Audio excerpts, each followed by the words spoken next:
We've been talking so much NBA 2K21, but we wanted to stop and take a moment to thank you guys for tuning in and joining us for 45 episodes in NBA 2K20. We've had so much fun connecting with you all over this past season. So as we put NBA... And the starting lineups have concluded. So it's Friday night, and DA, a momentous decision, DA. Thank you. Here are the starters for Brooklyn. They've got Joe Harris. Thomas is out there with Jared Allen. Then there's Karis LeVert. And it's Chiozza in at the 1 spot. And for Indiana, Oren and Turner at the 4 and 5. Then there's Malcolm Brogdon. Then there's Victor Oladipo. And it's Holiday in at the 2.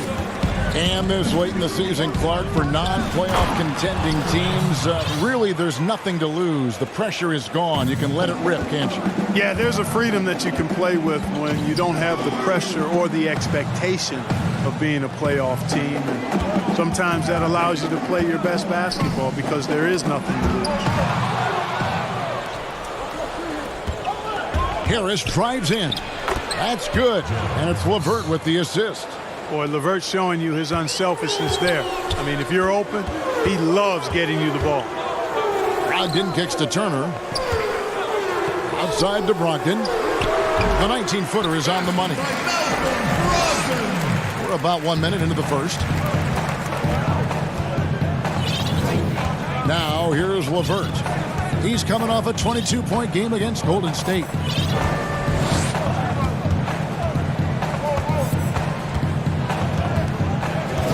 Pass to Allen. Pocket 6. It's rebounded by Indiana. They couldn't put the pieces together, losing that last matchup with Boston. Yeah, nowhere near at their best throughout the course of that game. A scrappy performance, but in the end, just not enough. Yeah, a lot of character on display, a lot of guts. You're right. Even as shaky as they were, I would guess they felt they let one get away from them. And one step ahead of the defense with that solid screen. And then Greg, the monster dunk to finish it off. Boy, picture perfect teamwork that time, guys. One guy sacrificing for the other. That's how you succeed in this league. Now here's Allen.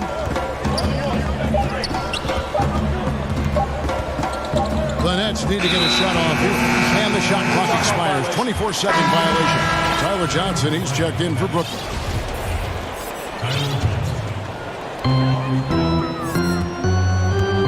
Brogdon against Johnson. And it's Brogdon off the drive. Pass to Holiday. Left side, Turner. Over Allen. The shot by Turner, no good. Clearly the defense could have been better there, guys, but he also needs to convert that. You were talking about the unicorns. Miles Turner in that category as a shot blocker who can space the floor. I don't think he's got a ceiling. What about you? I think his ceiling is really high, Kevin. He's still young, which always bodes well for somebody with his work ethic and skill set. I think he can be an all-star player. Franchise player, those are few and far between. I'm not sure if he can get to that level, but all-star certainly within his reach. Here's LeVert following the score by Miles Turner. Shot clock at 6. LeVert finds Thomas. Here's Allen. Uses the glass to finish the layup. And they've scored several times already here in the first quarter on the inside. For Indiana, they've gone 4 of 5 from the field so far. And the call will be against Karis LeVert. That is his first foul of the game. So Indiana ends up with a new group on the floor. Here's McConnell. Off target with his 3. And here's Thomas, who brings it up for Brooklyn. And moving on after the tough loss they took at the hands of the Warriors. LeVert the pass to Allen. And stolen by McConnell. Here's Sampson. The putback. He hangs in there and cashes in on the second chance points. Brooklyn trailing. 1:15 left to play in the first quarter. LeVert kicks to Allen. Back to LeVert. The Nets working the ball around now. 6 to shoot. And here's Harris from the arc. And it's McConnell with the rebound. The Pacers have gone 5 of 8 from the field, shooting over 62%.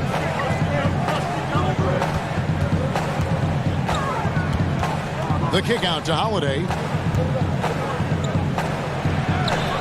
Passes to McConnell.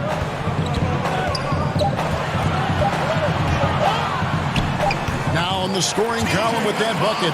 1 for 2 this game. And I need to see some more assertiveness out of these defenders.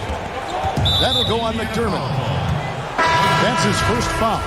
And Indiana making a change here. Sumner's checked in. And a new group in for the Nets. Caruge is checked in for Jared Allen. Luwawu Cabarro comes in for Lance Thomas. Jamal Crawford, he's checked in for Harris. And Garrett Temple subbed in for LeVert. And the basket by Caruge. Yeah, and there it is again. On a lot of their possessions this first half, they've established great inside position. And foul on the shot, so he'll get a chance at the line. He's still trying to find his footing. Doug McDermott is a great shooter, no question about that, but he needs to keep adding more to his game. And McDermott drops them both. Here's Caruge to the inside. Here's Luwawu. The teardrop falls in. He knew what he wanted to do all along. The teardrop. McConnell scanning the floor. Good on the 13-footer. McConnell's got his second bucket of the night.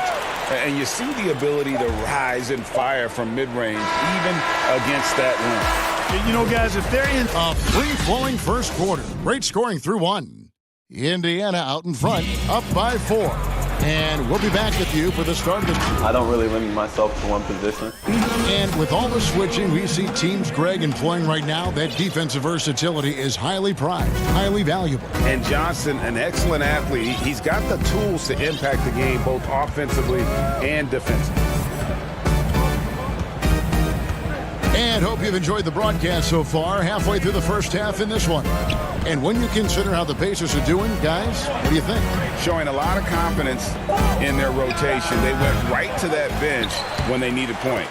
And you know, when the bench is playing such a big role early, that certainly allows the starters to stay fresh throughout the game. We've got T.J. McConnell, and it's Bitadze in at the 5, down low. So that's the group out there for Indiana. And on our sideline, our reporter, David Aldridge. Well, Kevin, Kenny Atkinson, who's a native of Long Island, now has his dream job, coaching the Brooklyn Nets. He doesn't need praise or recognition. Instead, he's fueled by the fear of failure.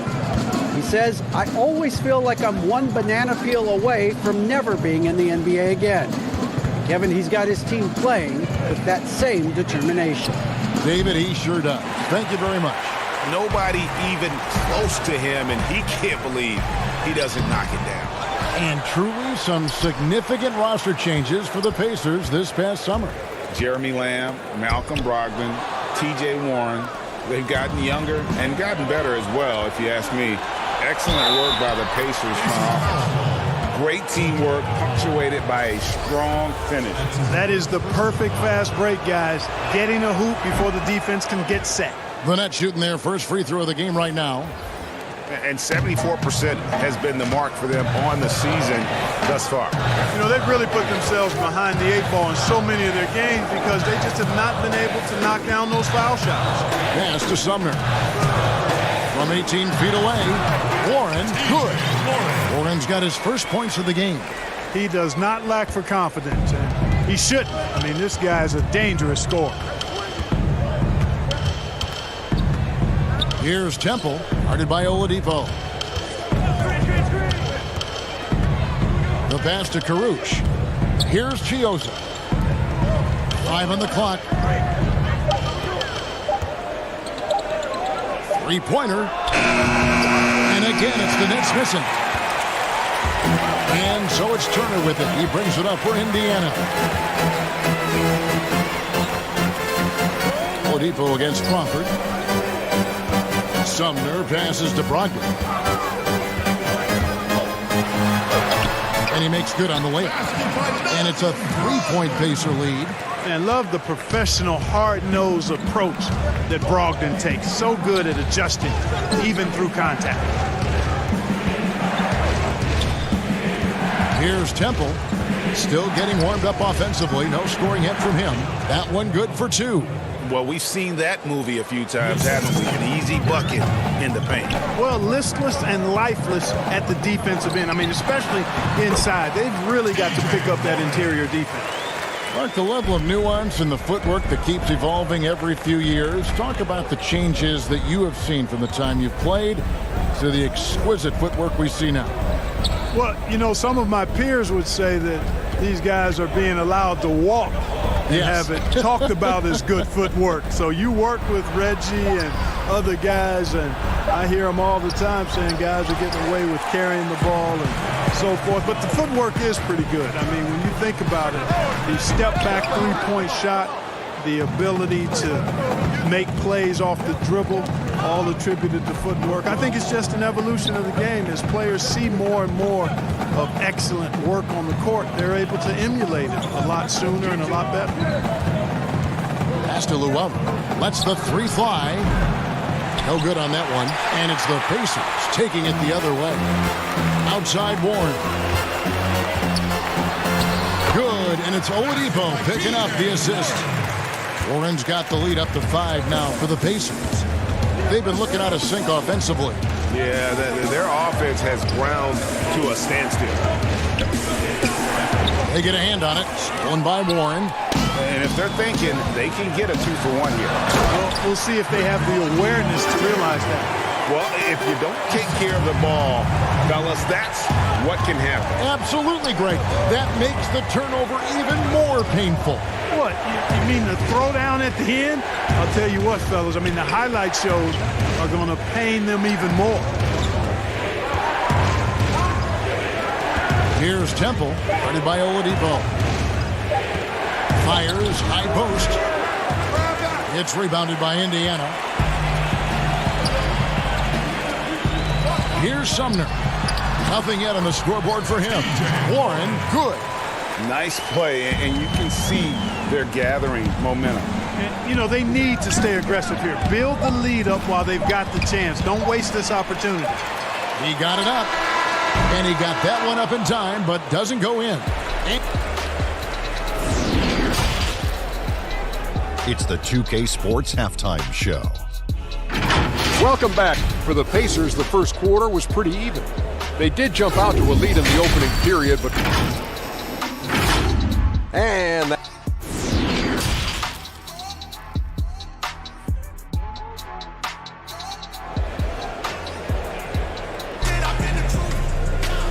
we hope you've enjoyed the broadcast so far. We're halfway through the game. We've seen T.J. Warren really having a great game. He's done a fantastic job of finding open space to operate within the first few quarters. And you know what? It helped that they had a few guys with very hot hands on the perimeter, too. Checking out the group for Kenny Atkinson to start the second half. Thomas is out there with Jared Allen. Then there's Karis LeVert. Then it's Joe Harris. And it's Chioza in at the 1. Back to LeVert. Holiday brings the double team. 7-foot shot. Allen. Yep, that one goes in there. Allen's got the first bucket of the third here for the Nets. And a finalist for Coach of the Year in 2019, Nate McMillan passing 600 wins last season. Well, you think about that. That's an impressive milestone for an outstanding coach in Nate McMillan. He moved into the top 25 all-time in wins. He's had 2 other stops as a head coach, Portland and Seattle, and I think he's doing some of his best work with the Pacers. Harris drives in and uses both hands to jam it in. And, you know, we've talked about LeVert's vertical before, guys, and they're using it to be a force on the glass. Little over a minute gone here in the second half. LeVert against Holiday. Excellent D there from Allen. And you can see the defenders afraid to kind of get in his way a lot of times when he's on his way to the basket. But on that one, they were there. Right there you see Allen going at the defense when he saw the opportunity. Dangerous player because of that. Now here's Brogdon. He's covered closely inside. All right, let's catch up with our sideline reporter, David Aldridge. Well, guys, one of the things that the NBA has been forward-thinking about is always accepting new ideas. They've got a bunch of them on the table in recent weeks. A mid-season tournament, a postseason play-in tournament, maybe even reducing the 82-game regular season schedule. Now, all of these would be very bold moves, but Commissioner Adam Silver has always demonstrated a willingness to think outside the box. Kevin? DA, great assessment. Good report. Thank you so much. And that one drops for him. Yeah, you know what? He's a skilled passer, so if you leave people open around Brogdon, he'll make you wish you didn't. Kicks it out to Allen. Back to LeVert. Banked in off the glass. LeVert's got 6. Yeah, they're going to have a nice little run here. And a player who flew under the radar last year, Malcolm Brogdon. Pacers wanted to add him over the summer. Got a hefty deal from Indiana to lead the Bucks. Exactly the kind of player that the Pacers need. Great job of crashing the offensive glass. He stayed with it. That's hard-nosed, tough basketball. LeVert finds Allen. Back to LeVert. Passes it to Chiozza. LeVert with it. He dishes it to Thomas. 4 on the clock. Here's Chiozza. Thomas. And Thomas with the second chance points. 6 points for him. Well, if it ain't broke, don't fix it. They keep getting it in the paint and continue to score consistently. It's Oladipo on the wing, guarded by Harris. Oladipo against Harris. And there are the Pacers with another bucket. Well, I tell you what, when he's operating in the pick and roll, Oladipo really hard to defend. He's outstanding at putting pressure on the defense. Turner with the steal. Here's Oladipo, and finished off by Oladipo. Boy, Victor Oladipo, an explosive athlete, and is dangerous above the rim. Harris's shot is good. That's the kind of aggressive and assertive play they need as we get closer and closer to crunch time. Holiday against LeVert. Right side Holiday. Oladipo, the pass to Turner. Back to Oladipo. Indiana moving it around. Brogdon inside the line. Rebound, Brooklyn. Boy, he's got to be disappointed in the result there. I mean, the defender really didn't make any impact at all. Both teams deciding to change it up. Johnson, the pass to Temple. Back to Johnson.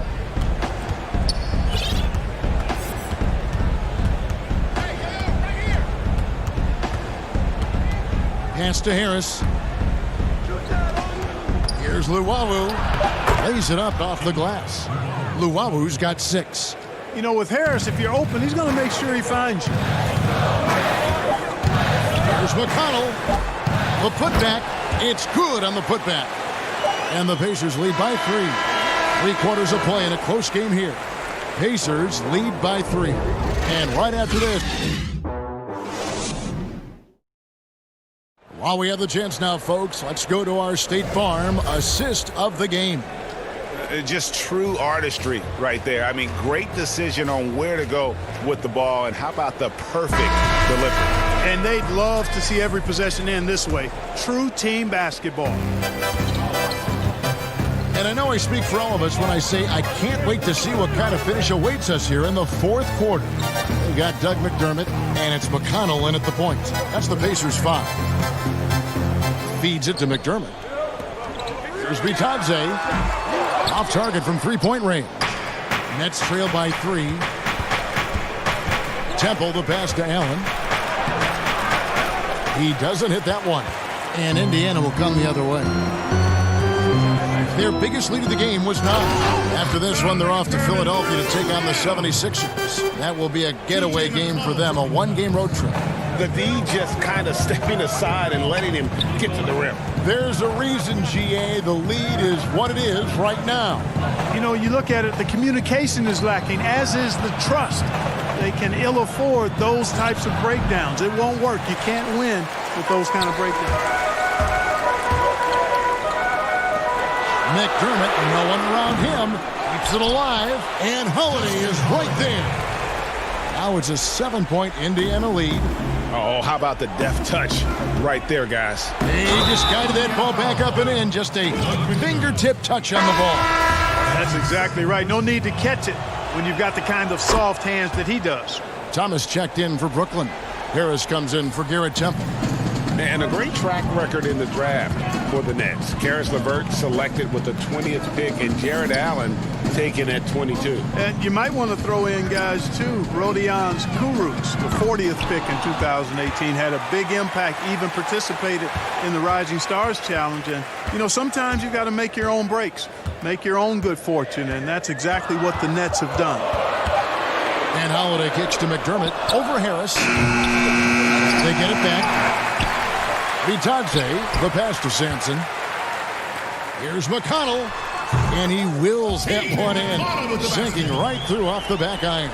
And they've gotten very aggressive on the offensive glass here in the second half, getting a lot of second chance points. Allen left side. That shot is off. And the activity he shows around the rim is why he is such a respected defender. And you know what? He's not going to give up an easy finish at the rim. I mean, that's just against his constitution. And the Nets making a change here. Chioza's checked in. Now, here's Brogdon. Guarded closely. Down low, here's Warren. And a great assist by Brogdon as that one goes in. Brogdon's got his 5th assist in this one.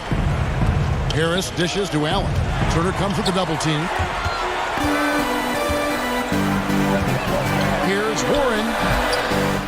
A chance to extend the lead to double digits, but it's no good. Allen passes to Harris. And he could not get that one to go.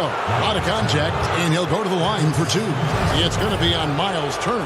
Harris reads these situations so well and knows exactly when to attack the defense. In a moment now to quickly take a look at the offensive approach for Indiana. Anytime you get as many points in the paint as they have, you know you've got a good thing going and you just want to keep it going. And also, how about the points they've gotten in transition or on the fast break tonight? That's been a huge factor as well. Oladipo, he's checked in for McDermott. Those are chances almost always you can rely on him to get you 2 points, but the D, just enough to keep him out of rhythm. Boy, exhibiting toughness right there and persistence. Allen might have been fouled on that inside basket. Indiana leading by 5. Brogdon kicks to Turner. Back to Brogdon. He feeds it to Warren. It falls for his 7th bucket of the contest. He's 7 for 9. It's been like this all night for both teams. The offenses having their way. Any lull in the action so far has been short-lived because there have been nothing but buckets in this one. He gets that one. Well, I like seeing Allen get this kind of position because you give him the rock there and he can take care of the rest. Holiday, the pass to Turner. Back to Holiday.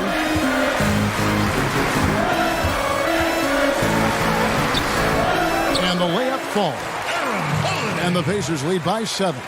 Taking it up strong against size. He does not lack for confidence. That's well done there. I mean, don't even give him a chance to get to the block. Get in tight and finish at the rim. And he made the right read on that play, but just couldn't secure the steal. You know, fellas, 1 second quicker, and that's going the other way. Allen kicks to LeVert. Drills the three-pointer. LeVert's got 9 points now in just the second half. You know, this is why they go to LeVert, guys, because he's shown he can come through for his teammates. Holiday, the pass to Warren. The baseline J off the mark.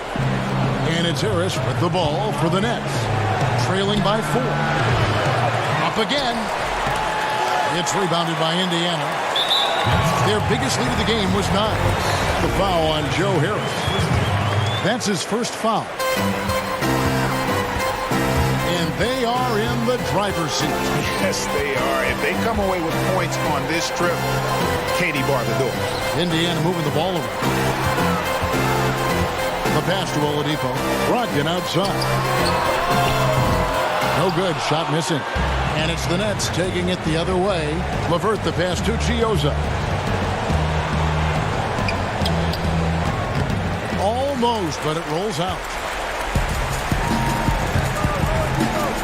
Oladipo taking his time here. Uses the glass to finish the layup. Late in the game, up big, they continue to attack. Yeah, I don't think you want to get loose and sloppy or ease up, but it is time for them to start using that clock a bit. Thank you, David. Great interview once again. Thank you for joining us.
unprecedented improvements to shooting, puck pickups, upper and lower body fluidity, and goaltending.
body through it. And goaltender.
Unprecedented improvements, shooting, puck pickups, upper and lower body fluidity, and goaltending.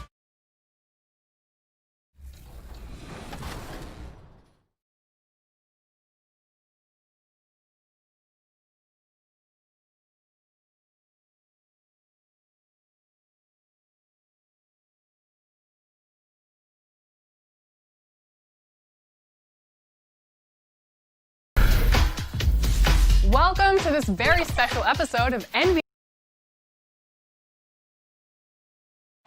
The activity in front of the Brook.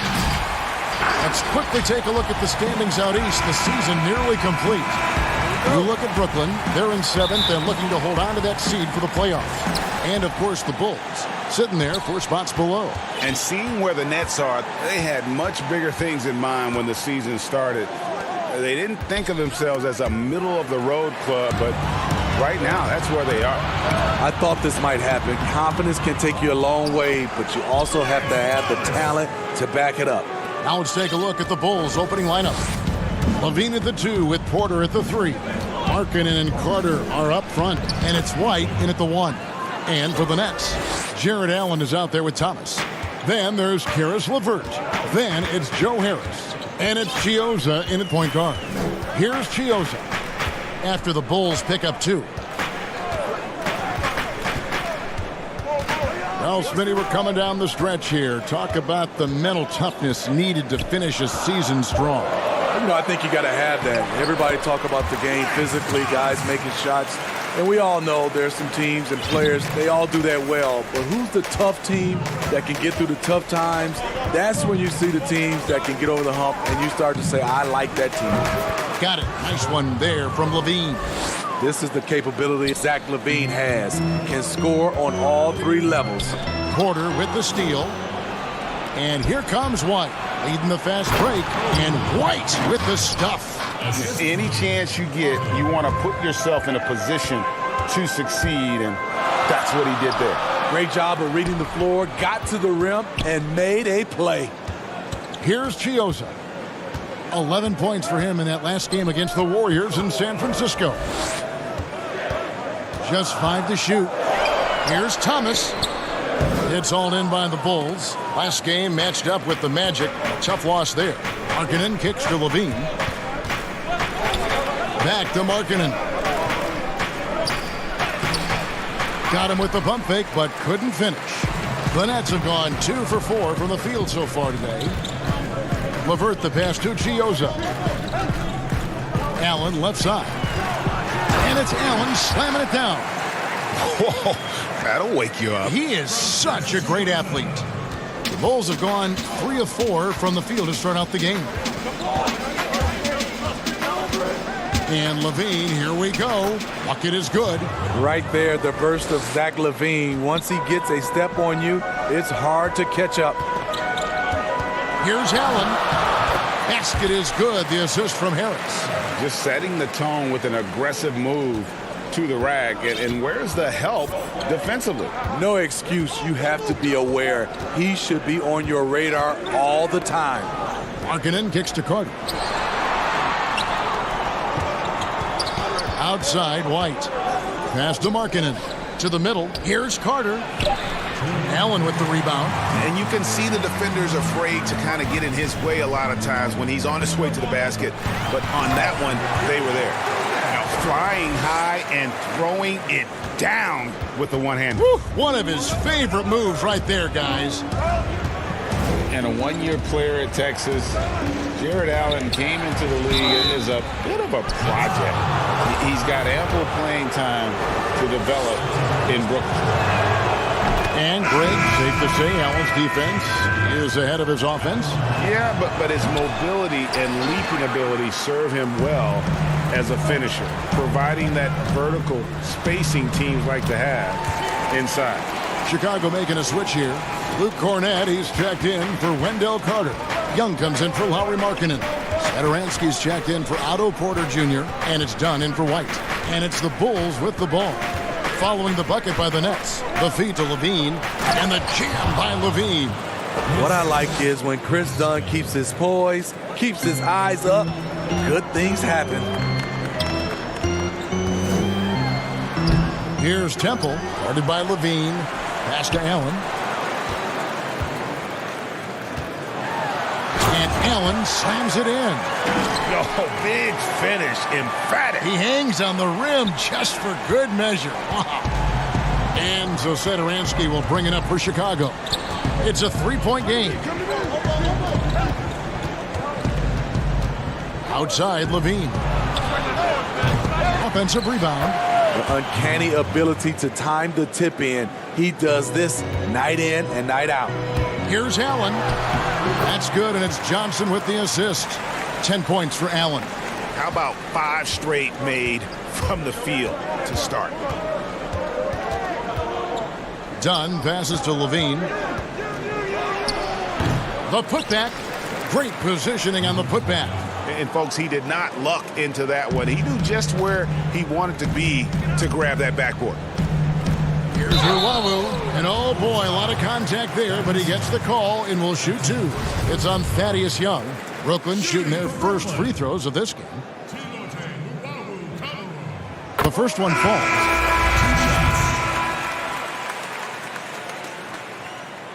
And he makes both free throws. 17 seconds left to play here in the first. Now, here's Valentine. Defense is right there. Thaddeus Young on the wing. He gets it up. And it's in. Oh, wow, he nails the buzzer beater. And give him.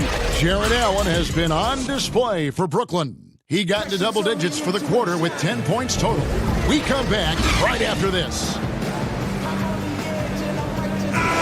And it's been a pretty even game here after one quarter of play. And looking at what we've seen so far from the Nets, what do you guys think?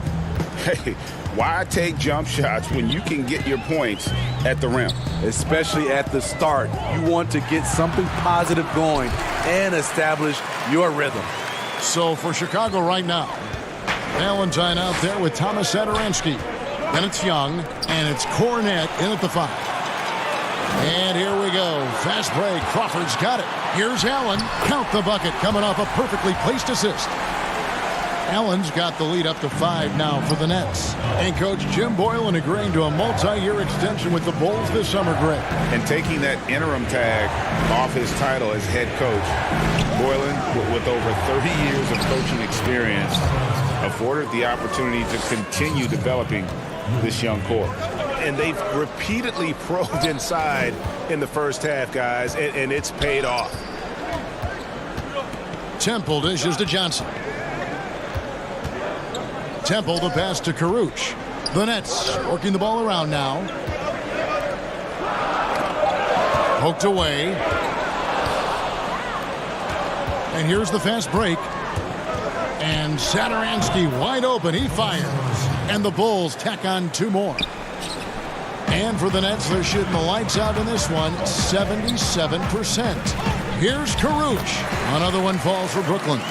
They're getting on a roll inside. Their last 3 field goals have come from the paint. To the right side. And here we go. Brooklyn fast break. Lobbed up there for Allen.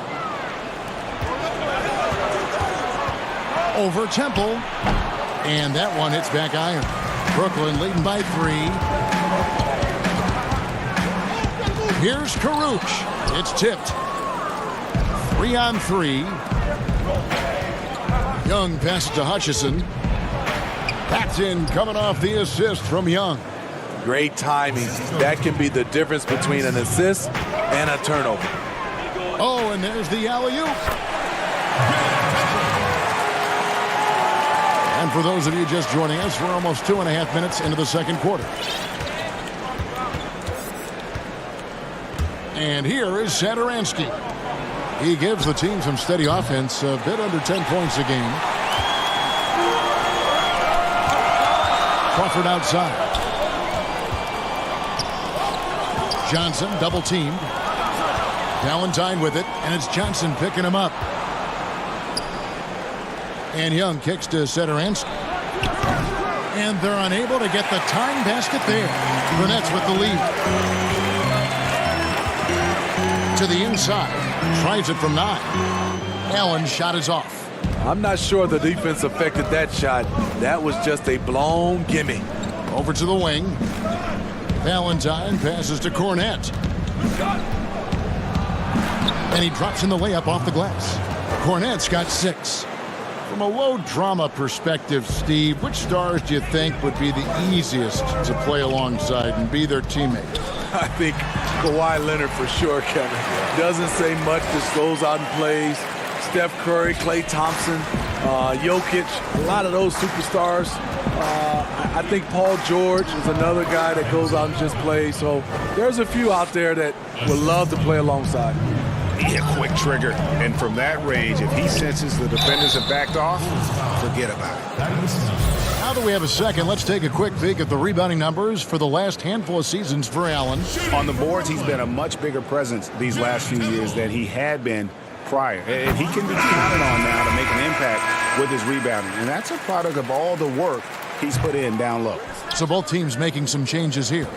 And with the signing of Durant and Irving along with DeAndre Jordan, Greg, are the Brooklyn Nets now claiming the mantle for the top team in New York? Listen, they were already the better team a season ago.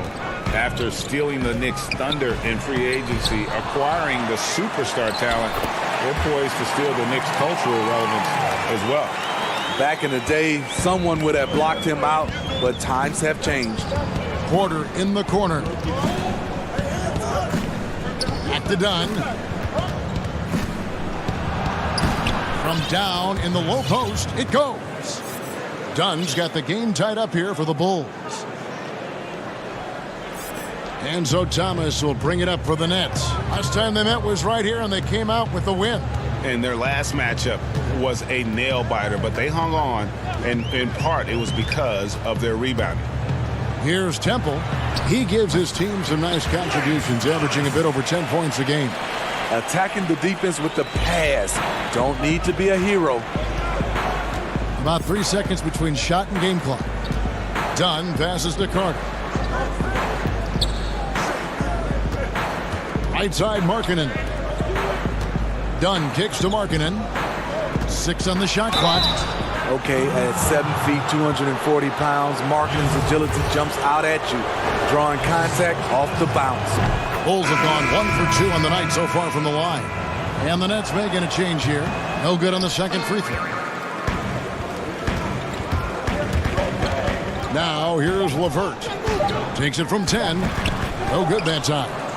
And some good action through the first 2 quarters as we reach halftime. Nets out in front, up. All right, David, thank you, and stay with us, folks. We'll be back just after halftime. And now, the 2K Sports Halftime Show. Hey, folks, Brooklyn found themselves in a close game in the first. They were unable to ever build a big lead in the first. And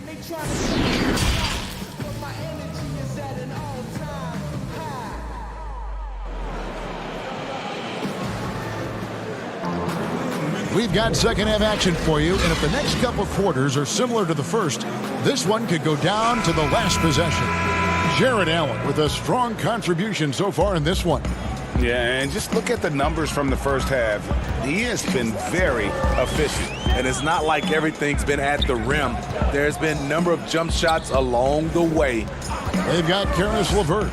Joe Harris is out there with Lance Thomas. And there's Jared Allen. And it's Chiozza in at the point. That's the group starting the second half for Kenny Atkinson. Nice work to get it inside and draw the contact. The Nets have been successful on 3 of their 4 free throw attempts up to this point. And 74% has been the mark for them on the season thus far. And he might not be a household name just yet, but Joe Harris is one of the game's true dead-eye marksmen. You can make the case he's the most underrated shooter in the league. And great hustle to turn that block shot into a fast break opportunity. Big-time play on both ends. Here's White, and he uses the glass on the layup. White's got 6 points. Yeah, attacking the interior is something White does well. He's crafty, and he makes good adjustments against the defense. Here's Chiozza. White covering. And he gets the whistle. And, yep, we thought we might see it. And the coach's challenge has been triggered on the personal foul call.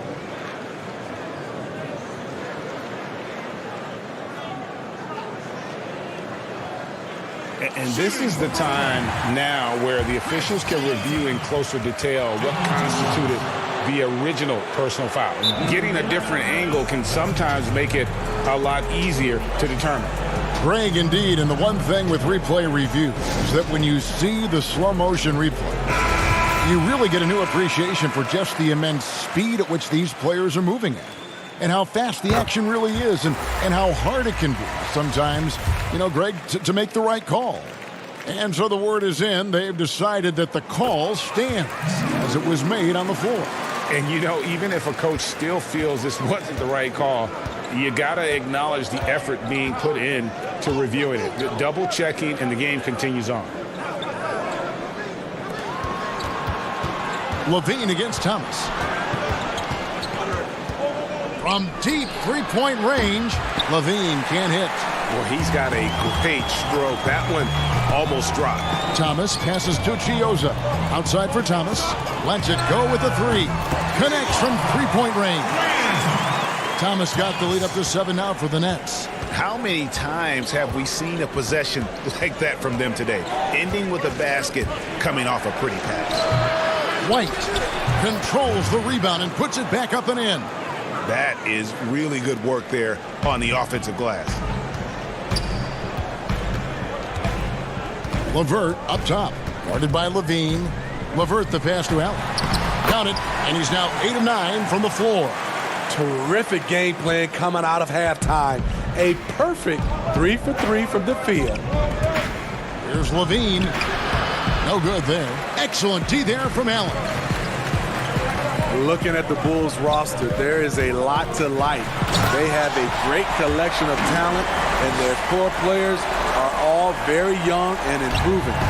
He's going to put that one in his scrapbook. Insane dunk. And now they're starting to rub it in. Build up a lead, and here we go, baby. It is showtime. Carter finds White.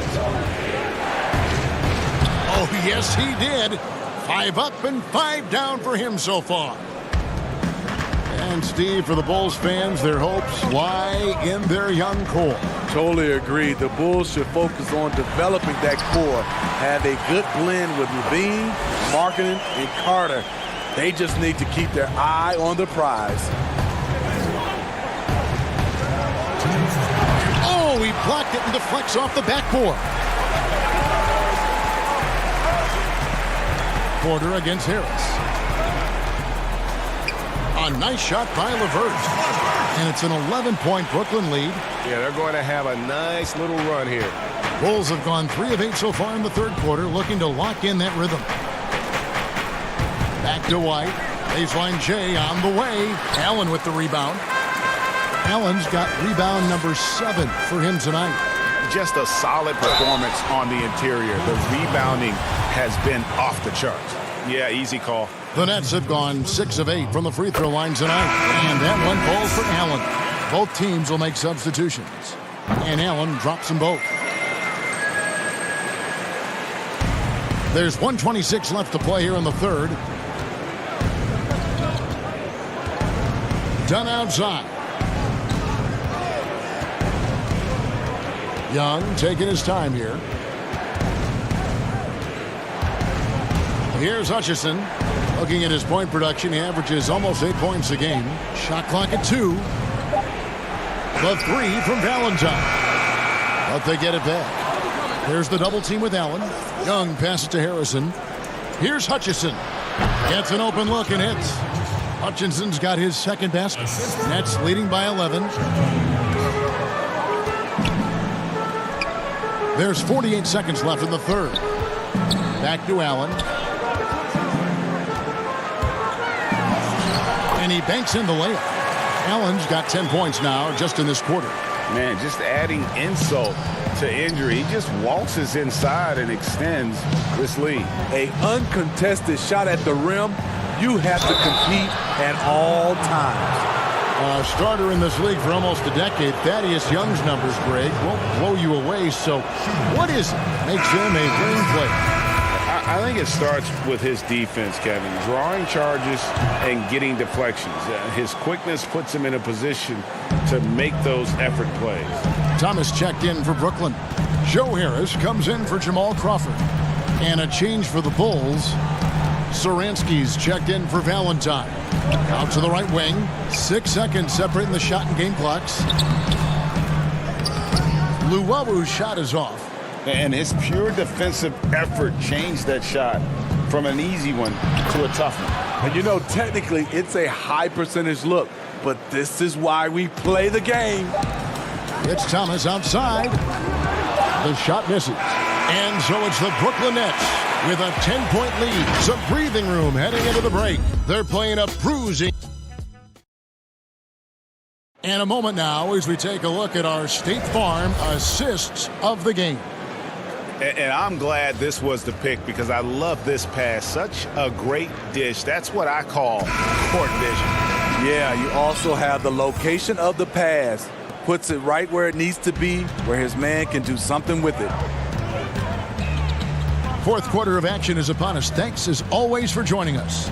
All right, now a chance to set the floor courtesy of Gatorade. Fourth quarter action, all fueled up and ready to go. So for Chicago right now, Chris Dunn is out there with Satoransky. Then it's Wendell Carter, and it's Harrison in at the 3 spot. Johnson kicks to Allen. Puts it up from 12. They get it again. Oh, a nice tip in to salvage the points from that missed shot. Yeah, and those second chance points can add up. Carter looking around.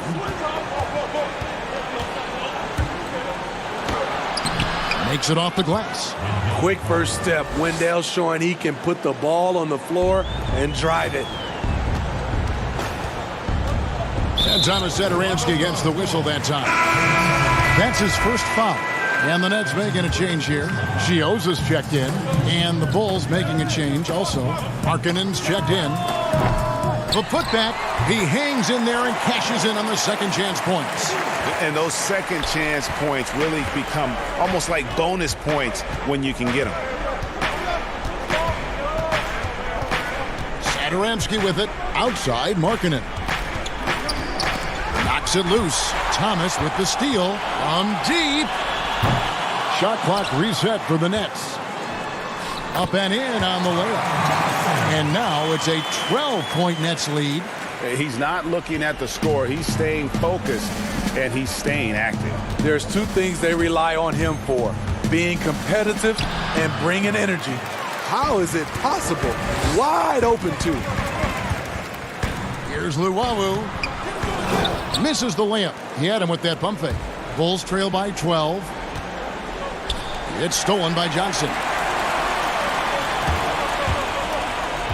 Harris outside. Right wing. Here's Chioza. Basket is good. The assist from Harris. Harris has got 6 assists here tonight. Steve, we've heard Commissioner Adam Silver broach the idea of a mid-season tournament. How that would be structured, I don't know. But do you think that could possibly work? I think it's a possibility, Kevin. One, I think you definitely have to have the season shortened to 75 games, 68 games. I think you have to do it on the back end of the All-Star break because we know so much as far as the calendar. When can you fit this in? Maybe 3 or 4 days after the All-Star game during that week. Expand that time off of maybe 3 or 4 days. It's possible. And it's Johnson penetrating. Here's Luwawu. Can't hit the free throw line jumper. And so Satoransky will bring it up for the Bulls. Trailing by 13. Dunn shot's good. In the open court, that's where Chris Dunn can really let loose, creating havoc for the defense. Thomas passes to Harris. Wide open look. Jump shot is good that time. So it's Chicago now. Now Satoransky. Carter right side. Kicks it out to Markkanen.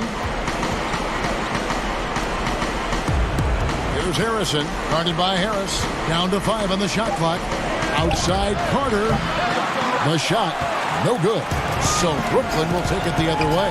Thomas passes to Luwawu. And Shaquille Harris gets the whistle that time. That is his first foul of the game. Some changes for Brooklyn. Jared Allen's checked in for Luwawu. And it's LeVert in for Johnson. Then for the Bulls, Otto Porter Jr., he's checked in for Harrison. Bean comes in for Dunn.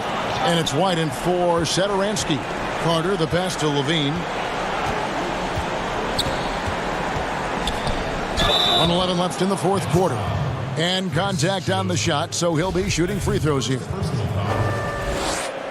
And with this team, Zach LaVine has been thrust into the role of the leader. Still young in his own right, but as a rising star and a large part of the future, responsibilities have fallen in his lap. And for LaVine, he is the best scorer on the team. And you know what, Smitty? He should be a leader. You're right. That isn't something that's easy to step right into. After losses pile up, you feel more pressure and want to take over every game. Zach LaVine should be up to the task, but it will take some adjusting. Carter dishes to LaVine. From deep three-point range, kept alive, and Markkanen on the follow. Markkanen's got it back down to single digits for the Bulls. For a stretch 4 who spends a lot of time on the perimeter, Markkanen does a good job attacking the offensive glass. Fast break, here comes Chicago. LaVine with the ball. The kick out to Porter. For the 3, it falls!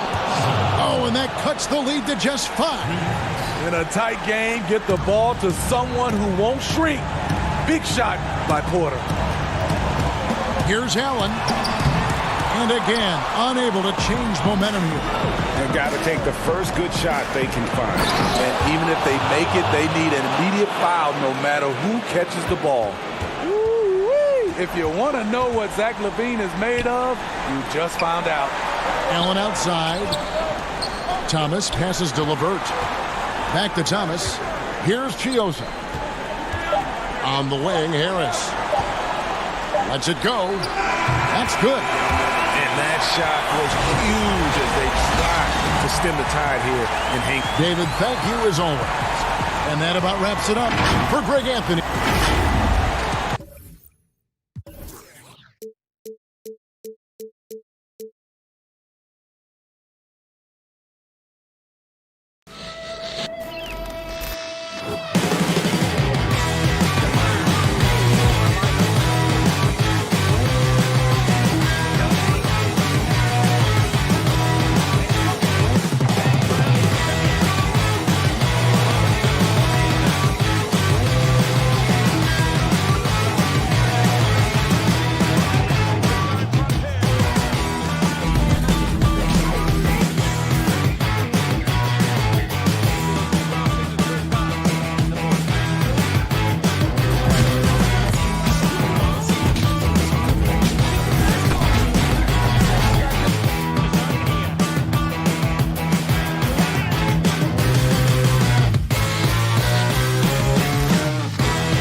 unprecedented improvements to shooting, puck pickups, upper and lower body fluidity, and goaltending.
puck pickups, upper and lower body fluidity, and goaltending.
Where do I start? Where do I?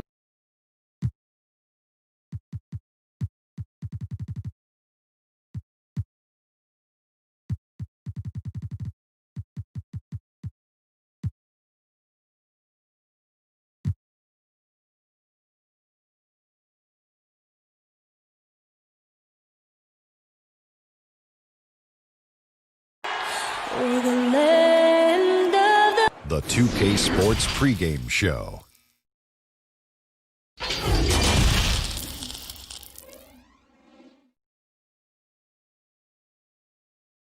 Welcome, everyone, to Noche and Payday. Well, you better believe it. Outstanding, David. Thank you. Let's check out Indiana's starting lineup.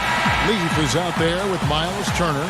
Then there's Malcolm Brogdon. Then there's Victor Oladipo. And it's Holiday in at the 2. And for Chicago, Porter and Markkanen, the duo at forward. White and Levine team up in the backcourt. And it's Carter in at the 5 down low.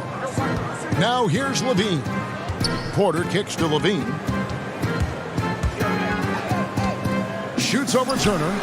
Offensive rebound. Here's Carter. The feed now to Markkanen. And he gets the bucket. Markkanen's got his team on the board to start the game for Chicago.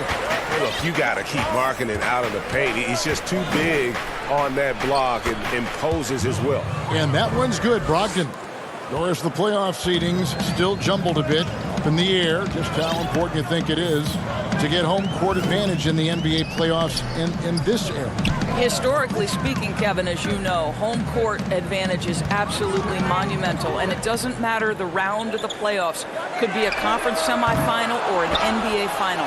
If you come down to a Game 7, that home court advantage can be the difference between winning and losing. You want as much in your favor, Kevin, as you know, going into the postseason. Here's Oladipo after the made shot from Wendell Carter.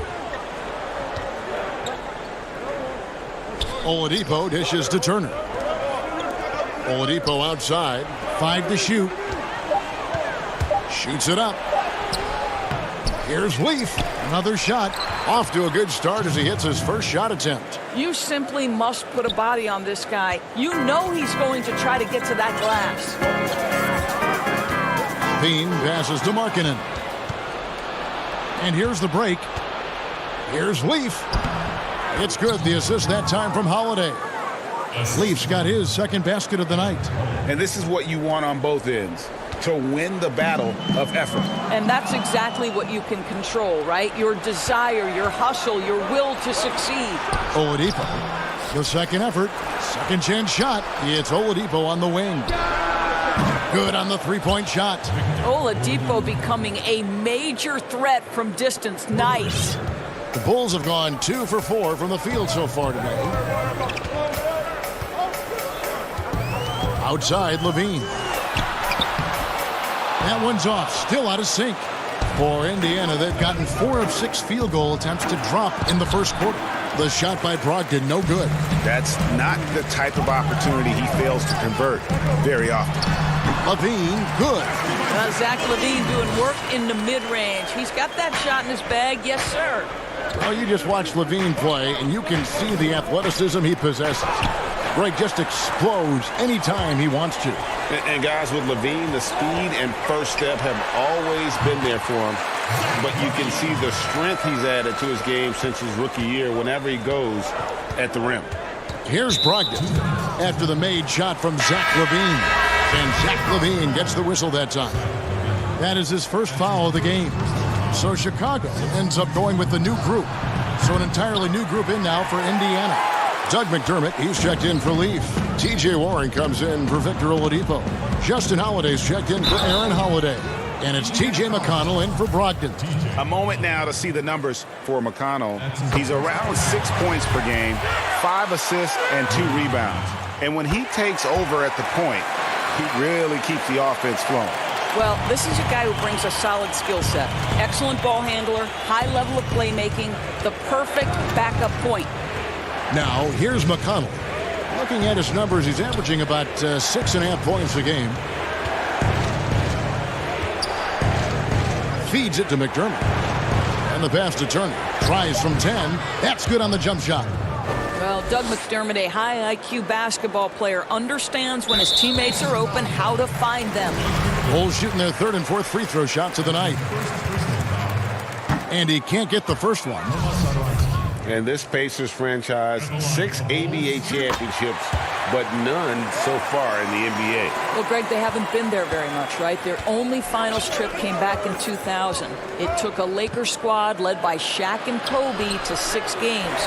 But ever since, they've been chomping at the bit to try to get back. Here's Satoransky, and they pick up 2. Well, Thaddeus Young is a team-first guy, and if he sees an opportunity to get a teammate a shot, he will deliver it. Now, here's McConnell. Satoransky covering. McConnell kicks to Warren. Pass to McDermott. And it's good off the back rim and in. Well, McDermott's known for that catch-and-shoot game. The rise and fire on the catch. Pretty. Done with it. He's gotten some minutes, but nothing on the board yet. Here's Cornette. That's in, coming off an assist from Dunn. They are just killing them on the interior.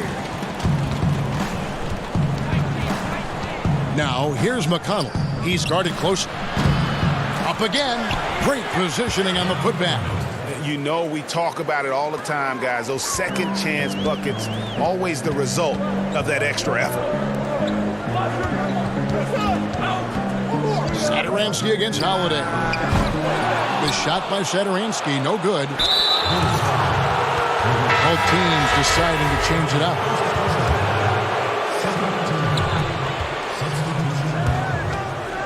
Here's Sumner. Here's Sampson. And the Pacers can't get it to go. Some great action here early as we end the first quarter. Clark in the top. From the United Center in Chicago. Back in a moment.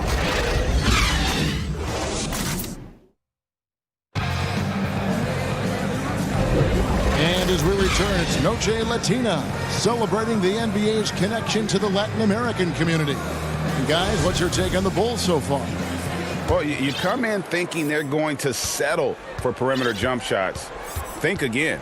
They've certainly made the commitment to pounding the basketball into the painted area, and boy is... Folks, the coach's challenge has been initiated for a personal foul.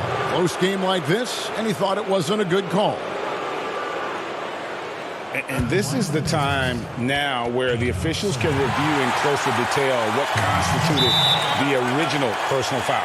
Getting a different angle can sometimes make it a lot easier to determine. Greg, indeed, and the one thing with replay review is that when you see the slow motion replays, you really get a new appreciation for just the immense speed at which these players are moving and how fast the action really is and how hard it can be sometimes, Greg, to make the right call. And so the word is in. They've decided that the call stands as it was made on the floor. And, even if a coach still feels this wasn't the right call, you got to acknowledge the effort being put in to reviewing it. The double checking, and the game continues on. Good. Cornette's got 6 points. And of the last 6 baskets, 5 have come on the interior. This is just smash mouth physical basketball, guys. Here's Sumner. It's Sampson top of the key, out to the right wing. And Thomas Satoransky gets the whistle that time. That's his first foul. And back in his day as coach of the Blazers, players called Nate McMillan Sarge for his style. Very tough and demanding. The beauty, though, Greg, to me is Nate McMillan has adapted. He has given more leeway for his players and his assistant coaches. He's willing to take players aside and bring a more personal approach. And I think in today's NBA, that's critical. Pass to Markkanen. Right side, White. Score of the basket. Nice shot after missing his first attempt. And they're beginning to just flat out fall apart defensively right now, especially on the interior. And it's Brogdon off the drive. Wide open shot is on the money. Brogdon's got his second bucket tonight. And we've seen several lead changes tonight. Neither team giving an inch. And right now you love the chess match, right? The ability of each side to adjust to what the other is doing. Valentine passes to Harrison. Shot clock at 6. Now the Pacers moving it up. The shot comes out. Now Chicago takes it the other way. When this game is done, they'll be off to Miami to take on the Heat. That'll be just one game played away from home for them. Moving it around, 8 of their last 10 coming off assists. Brogdon outside.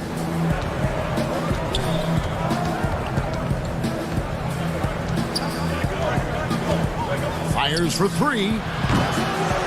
And it's Chicago with the rebound. That's not his spot, but given the lack of defense, you'd like to see him knock that one down. So for the Bulls, Wendell Carter, he's checked in for Young. Porter comes in for Denzel Valentine. And Zach LaVine subbed in for Harrison. And a change for the Pacers. Oladipo's checked in. Of course, you've covered so many great basketball players over your many years in this business. As a player, coach, now broadcaster, who has been your favorite athlete to watch or cover or report on? All right, Kevin, I can't possibly name one, so I'm going to just throw several names out there. LeBron James has overcome so many challenges as a young person even before his NBA career. So his story is absolutely incredible and inspirational. How about Kevin Durant, one of the greatest scorers in the history of the NBA? Or Damian Lillard, who has proven so loyal to his fan base and organization and is one bad man when a game is on the line in the playoffs. And so it's Porter bringing it up now for the Bulls. Last game matched up with the Magic. A tough loss there. Boy, against so little defensive pressure, you have to convert that. Oladipo for 3, and that one's good. His second basket of 4, shooting 50%. This tug-of-war game continues. And, guys, that's lucky number 7 already in this game. Just under 3.5 minutes played here in the second quarter. Levine inside the three-point line. They get it again. And that one's good by Porter. Porter's got his first 2 points. And gotta like what they've been doing down low in the post. Here's Leaf. No good with the triple. The Bulls have gone 6 of 8 from the field in the second quarter. Here's Levine, and Levine throws it down. Well, bit by bit, Zach is becoming physically tougher, which makes you mentally tougher. Oladipo for 3. Chicago grabs the miss. Inside. And the jam by Levine. You've got to love his aggressiveness to finish inside. Well, his leaping ability gives him a great advantage. Brogdon kicks to Oladipo. There's 45 seconds left in the second quarter. And it's out of bounds. They say it was last touched by Markkanen. Some changes for Chicago. Chandler Hutchison comes in for Lauri Markkanen. And Chris Dunn subbed in for White. The Pacers also changing it up. Warren's checked in for Leaf. Justin Holiday comes in for Aaron Holiday. And it's T.J. McConnell in for Malcolm Brogdon. Yeah, Miles Turner can carve space. Don't let that lean frame fool you. He can get inside and score deep. Turner with the steal. Just 2 seconds between shot clock and game clock. Oladipo with the ball. Now guarded by Porter. Well, it looks like he has put that rough first quarter in the rear view. He's starting to cook here in the second. Luke Cornett, he's checked in for Chicago. Satoransky comes in for Zach LaVine. Boy, guys, you're starting to see Victor Oladipo put it all together, aren't you? From role player early on to legit star now. Wow. Back to Dunn, and stolen by McConnell. Now the Pacers moving it up. Here's Oladipo. Oh, what a dunk! Look out below! Well, we know Oladipo is an elite dunker, one of the most creative guys when he's at the rim. And so it's Zach LaVine making things happen for the Chicago Bulls. He notched 8 points in the quarter. Thank you, David. And we'll be back for the third quarter of action following halftime. The 2K Sports Halftime Show.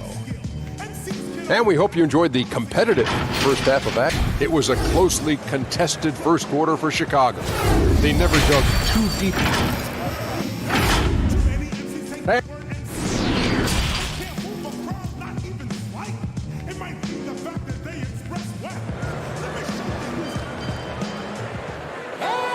And as we get into this third quarter, as we've seen so far, neither team able to create much separation on the scoreboard yet. You look at Zach LaVine, he's really been playing well. Man, he's been running wild on him through that first half. Absolute dynamite on offense. Boy, he has been shouldering the load. Aggressive, skilled, talented, and thus far unstoppable. LaVine at the 2 with Porter at the 3. Markkanen and Carter are up front, and it's White in at the point guard position. And that's the group for Jim Boylan as we begin the second half. I'll tell you, you love the attitude of Miles Turner. No one is getting off these shots when he's nearby. No one. Stolen by Brogdon. A wide open look here for Oladipo. From outside off the mark. White dishes to Porter. Some nice ball movement by the Bulls. Offensive rebound, tipped away. It's stolen by Oladipo, and they're moving it up. That's good from Holiday on the assist by Oladipo. Holiday's got the first basket of the second half. That one for Indiana. Here in this third quarter, just over a minute play. Carter finds LaVine. The rebound by Turner. Indiana's gone 0 of 2 from deep to start things here in the second half. Passes it to Leaf. Out to Turner for 3. Offensive rebound, Pacers. Goes back up. The shot's good from Leaf. And now it's a 3-point Indiana lead. And there's a pattern starting to take shape here. They're working it inside and getting good shots from close range. And it's Aaron Holiday with the foul. That's his first foul. Bulls making a switch here. Young's checked in. Indiana also making some changes. Doug McDermott, he's checked in for T.J. Leaf. J.K. Sampson comes in for Oladipo. And Edmund Sumner's subbed in for Aaron Holiday. 6 to shoot. Levine for 3, in for his 7th make in 14 tries. Well, their first basket in 4 tries. Can that trigger a little bit of good shooting here? We'll find out. And here's McDermott. He's a good contributor to his team, averaging about 10.5 points a game. Now the pass to Sumner. Back to Turner from downtown. That one misses. So the Bulls will take it the other way. So Chicago going with an almost entirely new group. Luke Cornett, he's checked in for Lauri Markkanen. Denzel Valentine comes in for Porter. Shaquille Harrison, he's checked in for Levine, and it's done in for White. T.J. McConnell, he's checked in for Indiana. Man, the triples keep falling, guys. That's 3 in a row. Sumner passes to McConnell. And right away, they match it with a three-pointer of their own. The real. Come at us, and we're coming right back at you. And you would expect nothing less from these two, taking pride and making plays.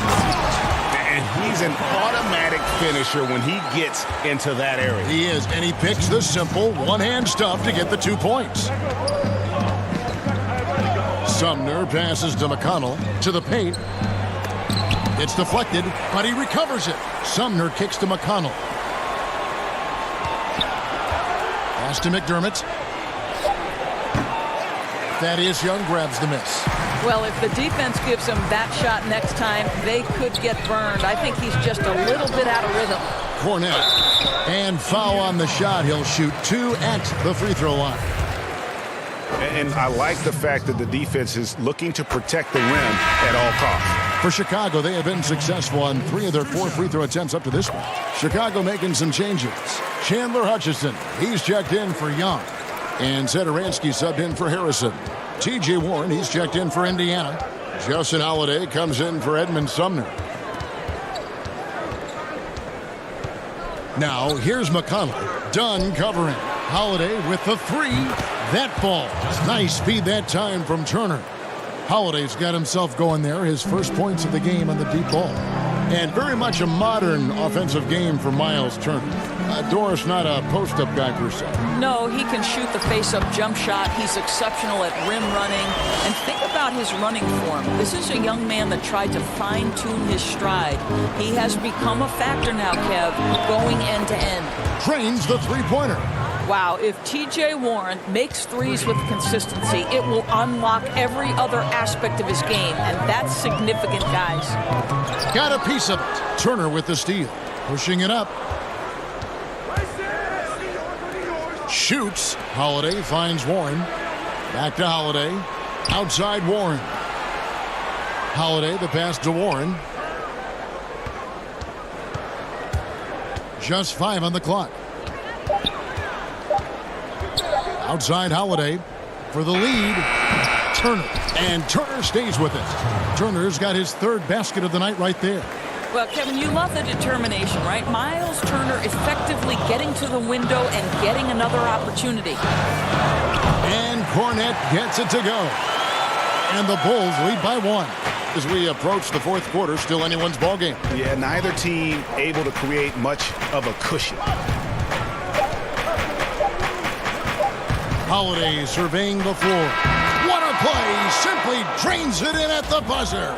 Oh, and that's a monster shot to close out the 3rd, and the lead is theirs. That concludes the 3rd quarter. It continues to be an exciting neck-and-neck game. Indiana out in front, up 1. From the United Center in Chicago. Back in a moment. Here now a chance to show you our assist of the game, and it's presented as always by State Farm. And I'm glad this was the pick because I love this pass. Such a great dish. That's what I call court vision. Well, making the game easy for your teammates, Greg. All about putting them in a position to score. That's pretty. Well, this has been a great contest so far, and I imagine the 4th quarter could have even more action in store for us. And so in the game for the Pacers. Warren and Turner at the 4 and 5. Then there's Oladipo, and it's Holiday in at the 1. Now here's Levine. From deep. It's hauled in by Warren. And when you are as good a shooter as he is, you have the confidence. You have to have the confidence to take that shot. It might not always fall. And for most guys, I think you only want to take that shot if you've hit a few in a row. That is absolutely a heat check. Carter finds Levine. Here's Satoransky, guarded by Holiday. Levine against Holiday. Fires from 18. Again, Levine missing. Pacers leading by 3. On the wing, Holiday. Some nice passing here by Indiana. Pass to Holiday. There's the triple. Gets it to go from beyond the arc. Yeah, the D with very little pressure on their perimeter shooters. 3 of the last 5 baskets they've allowed have been from beyond. Hutchison passes to Carter. Here's Hutchison. He's covered by Warren. Back to Satoransky. The tray. The rebound by Turner. Turner's got 6 rebounds here tonight. Passes it to Warren. The kick out to Oladipo.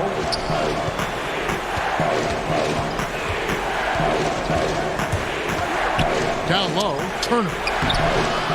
Tries again. Oladipo, the pass to Turner. It's hauled in by the Bulls. Carter's got rebound number 8 now on the night. You know what? They're winning, though, despite the fact that he has just been really off.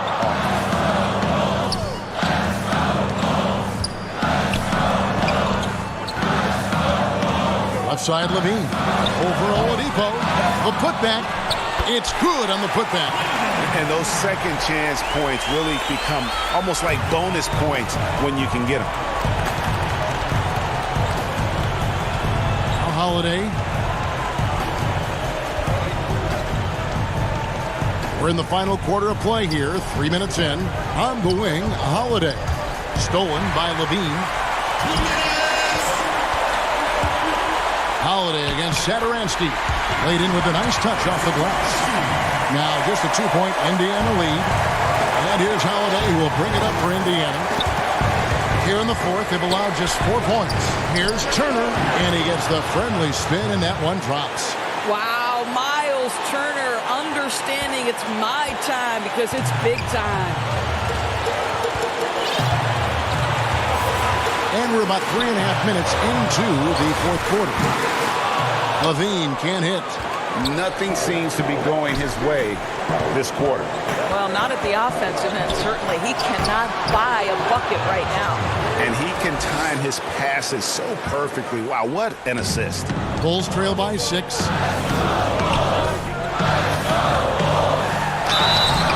Count it! And he'll have a chance for a 3-point play. It's going to be on Miles Turner. This guy is big time, unafraid in the moments that matter most. Levine, big time. Markkanen, he's checked in for the Bulls. That comes in for Satoransky. Here's Sumner. And there's the pass to be touched. To the middle. 4 on the shot clock. Here's Sumner. Tips it. Great positioning on the putback. And the Pacers lead by 5. Well, hard blue-collar work ethic on display. This guy just beating everyone to the ball. Right side, Levine. Misses the 3. And you know what? If you're the defense, you got him right where you want him. Let him keep shooting those threes because he's been brutal in this half. Late in the game, up big, they continue to attack. And as a result, they may be facing just a little bit less resistance right now. They are having their way.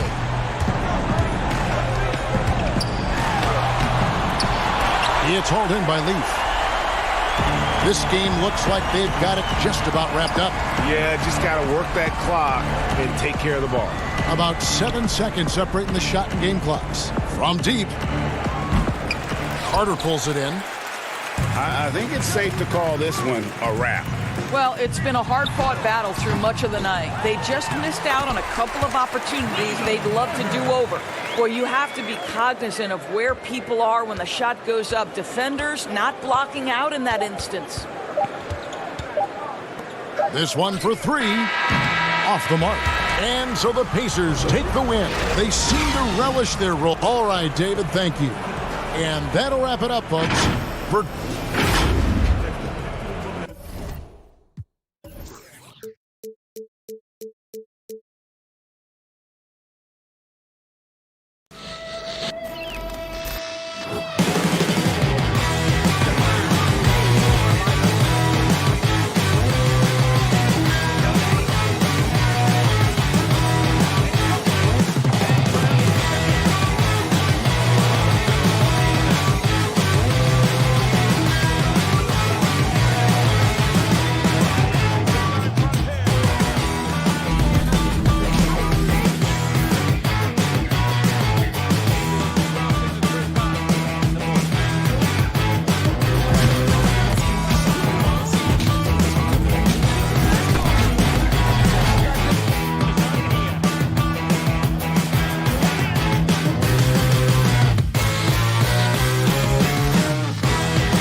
unprecedented improvements, shooting, puck pickups, upper and lower body fluidity, and goaltending.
unprecedented improvements. Shooting, puck pickups, upper and lower body fluidity, and goaltending.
Welcome back to 2K TV. Bill Simmons, the sports guy. Now, the sports guy is your nickname, but if you were a player, what would you have as your nickname? Washed up.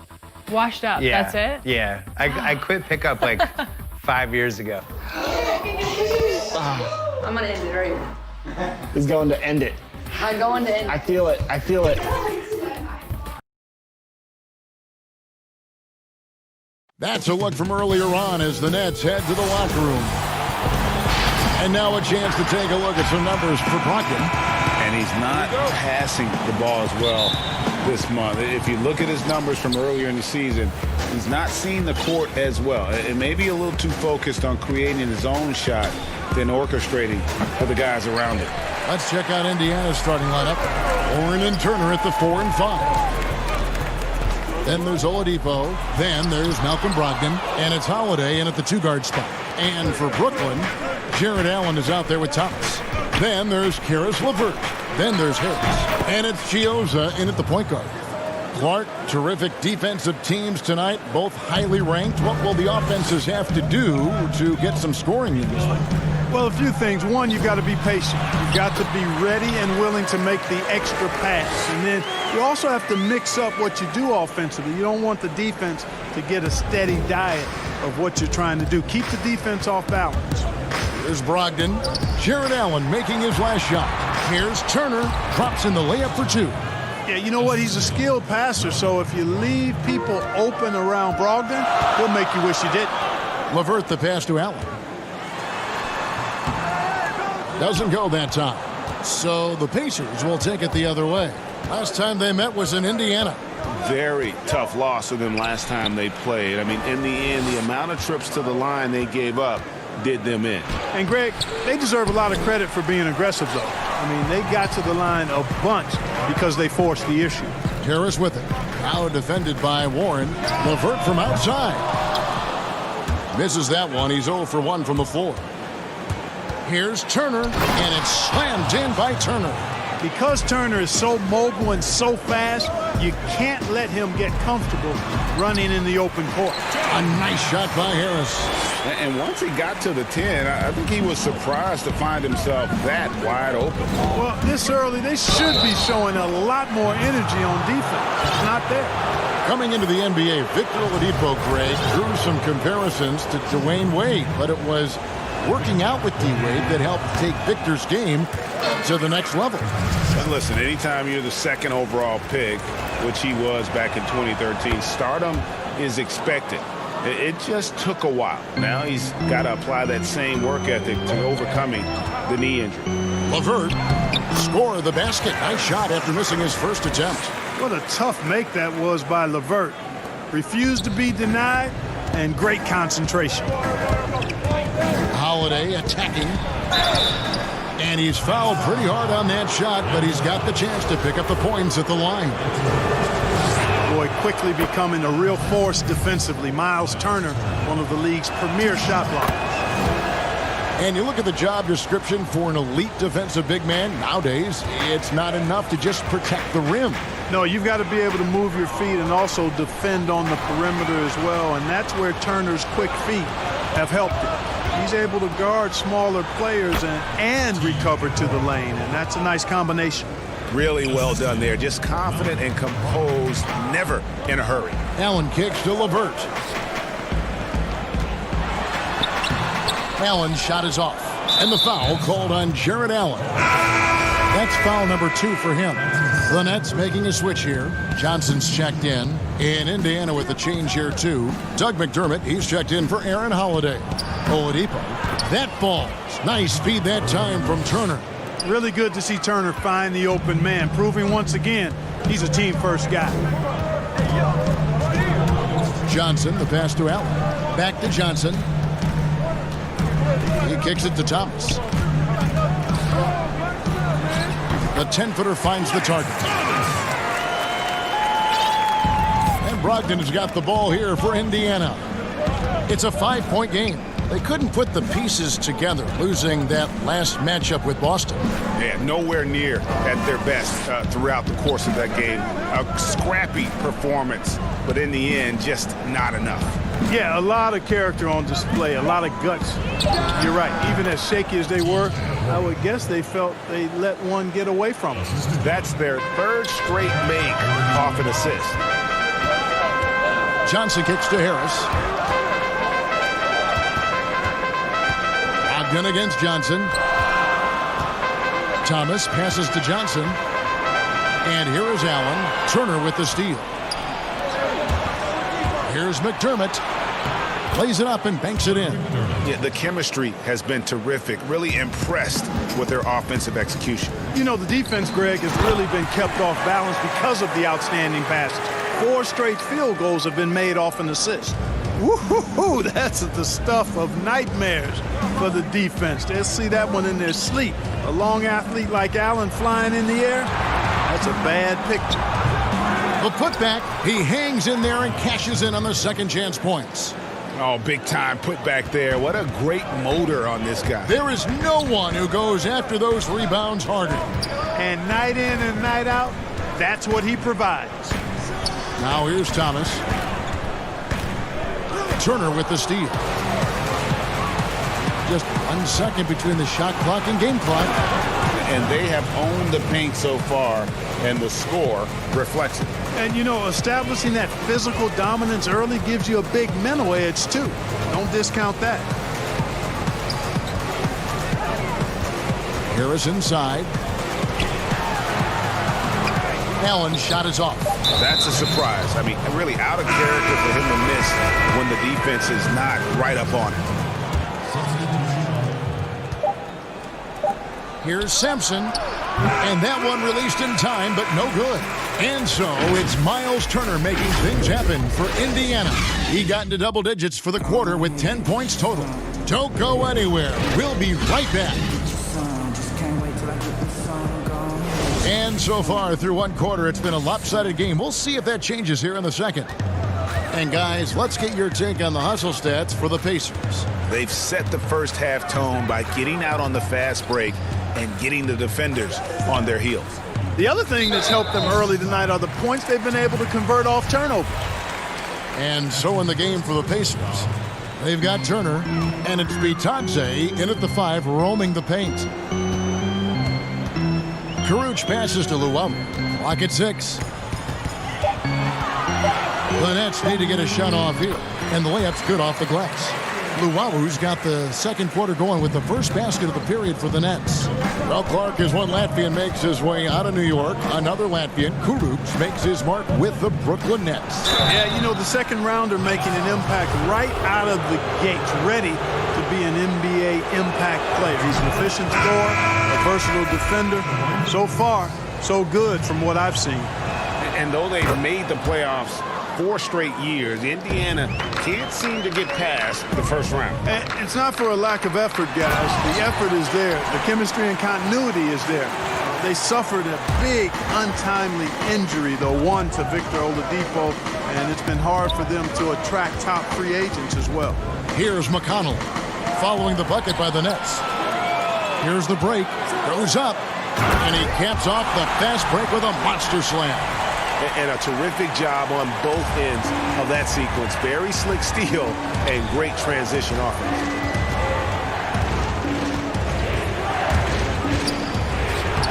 Banked in off the glass.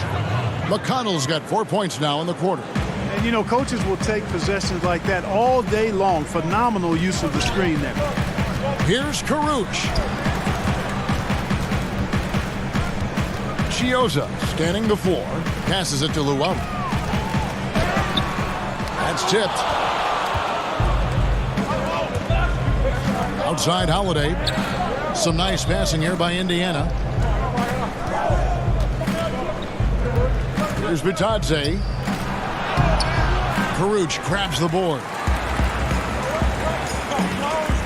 Deep 2 from Crawford. It's rebounded by Indiana. Tell you what, guys, you don't see that often. I mean, when he's this open, usually it's lights out. McConnell finds Holiday, and the 3 ball is good. Holiday's got the lead up to 12 now for the Pacers. A total defensive collapse. I mean, no reason to allow him that kind of space from behind the arc. The Pacers have gone 2 of 3 from the field here to open the second quarter. Pass to McConnell, takes a 3. Kept alive by Indiana. Now the pass to Holiday. Second shot opportunity. Doubled by Crawford. Now McConnell. Looking at his numbers, he's averaging about 6.5 points a game. You almost have to assume he's going to knock those down when he is that open. Joe Harris is checked in for Brooklyn. Doug McDermott, he's checked in for Indiana. Aaron Holiday comes in for T.J. McConnell. Clark, some of those lottery-bound teams now giving more minutes to their younger players, developing them, looking into the future, which means more veterans, unfortunately, will have to sit and watch. And, you know, I always say this, and it's much easier said than done, but you're a professional, whether you're in the rotation, a young player or an old player, you have to approach it in a professional manner. That means accepting the good with the bad, the sweet with the bitter. And that takes a maturity level. And, you know, when the trade deadline is behind you, you only can control what you can control. And that's what veterans should be about. And hopefully the coach communicates the ideas behind the move, too. I like that. But there's no obligation to do so. Right. Pass to Harris. Shoots over McDermott. Count it. And the Pacer lead has been cut down now to just 12 on the basket from Harris. Boy, guys, once Harris gets a little room to shoot it, he is really sweet. Automatic. Holiday looking over the floor. McDermott for 3. It's good. The assist that time from Holiday. McDermott's got 5 points so far. And, you know, it's clear McDermott has practiced this shot thousands of times. Quick trigger. Karuch passes to Chiozza. Back to Karuch. Here's Chiozza. Kicks to Harris. Passes to Luau. From past the arc. They get the rebound. Harris outside.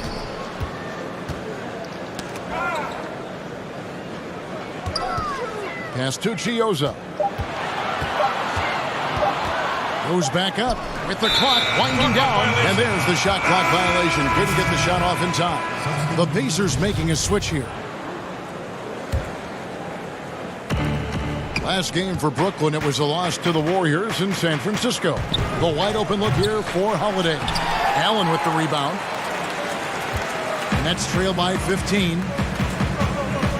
To the inside. Out to Harris. Nice D from Oladipo. Here's Holiday. And it is good at the buzzer. So as we conclude the first half, so far fairly one-sided. Pace. And now, the 2K Sports Halftime Show. Hello, basketball. Miles Turner was the story in the first quarter. He had 10 points, 3 rebounds, and that'll do it.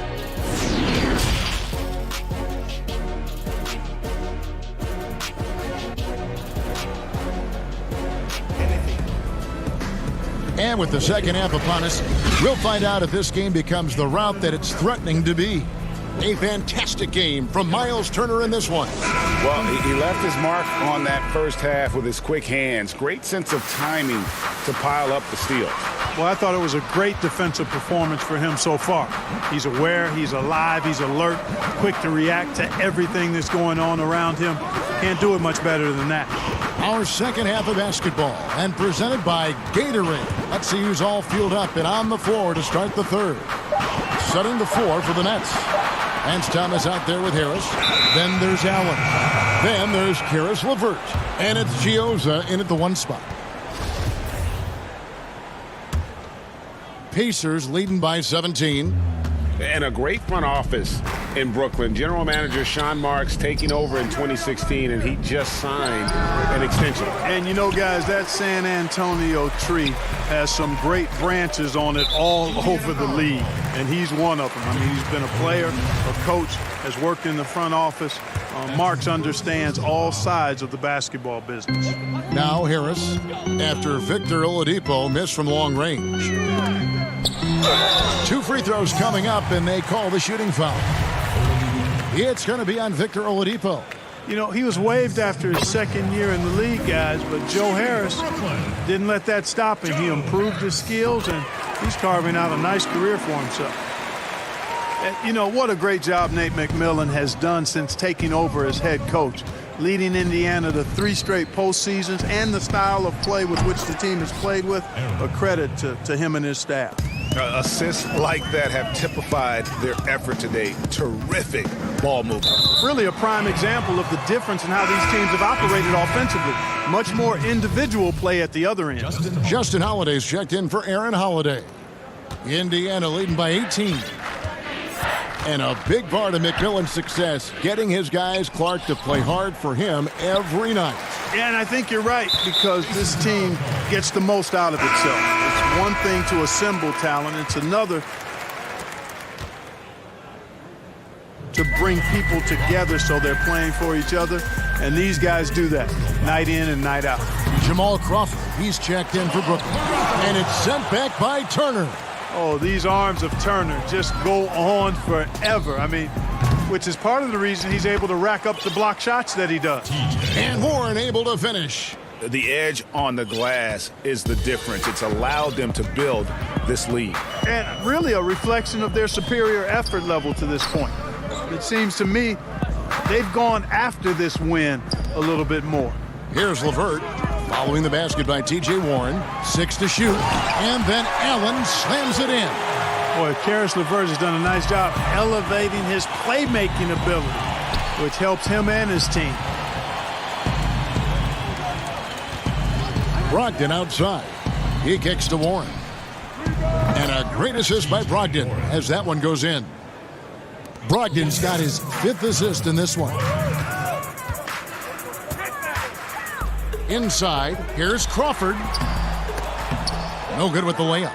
Just 1 for 4 from the field, not the way they wanted to start the second half. 14 feet away, and the Pacers tack on 2 more. Boy, that's outstanding court awareness from Oladipo. Head up and found the open man. Crawford passes to LeVert, and it's going to be out of bounds. The Nets will retain possession. The Nets making a switch here. Johnson's checked in. Then for the Pacers, Jakar Sampson's checked in for Oladipo. And it's T.J. McConnell in for Malcolm Brogdon. And again, Indiana running the floor. Turner inside. He's against Allen. Sampson kicks to Holiday. McConnell scanning the floor. Over Johnson. Knocked away. The Nets have gotten just one of their first 4 shots to fall since coming out of the locker room at the break. And historically, you almost never saw a great shot blocker who could also knock down triples at a high clip. But count Miles Turner among the unicorns who provide that rare combination. And the stretch center in demand for Miles Turner. Greg, how does he take that next step as a player? Getting stronger. And continuing to improve his recognition and communication at both ends of the floor. Looking at who's out there now for the Nets. Rodion Kurucs. He's checked in for Allen. Luwawu Cabarrot comes in for Karis LeVert. And Garrett Temple subbed in for Jamal Crawford. The Pacers have shot 5 of 6 at the foul line tonight. Clark, you were so prolific in so many areas of the game. Which part of basketball came the easiest for you? I think the rebounding piece. I always had a knack for sniffing out missed shots and had the size and timing and hands to chase down rebounds. But that was probably the strength of my game and the most unique part of it at an early age. And then the ball handling. My dad was 6'4" in the 50s, which meant you pretty much played inside, and he drummed into my head and my heart. Make sure you can handle that ball. So from the time I started playing, I was dribbling and making sure I could handle it, and it served me well during my playing career. Brooklyn with the ball after Indiana gets the 3. And it's Johnson penetrating. Kurucs passes to Thomas. A rebound by Bitadze. Pacers have been good at the free throw line. This one, 7 of 8. First one falls for him. Hall's checked in for Thomas. Aaron Holiday is checked in for Indiana. That's also good, so he hits both free throws. You know, for a team like the Nets, building without top picks, player development becomes critical. I mean, the Nets have made that a key focus for their franchise, and you can see the results paying dividends now.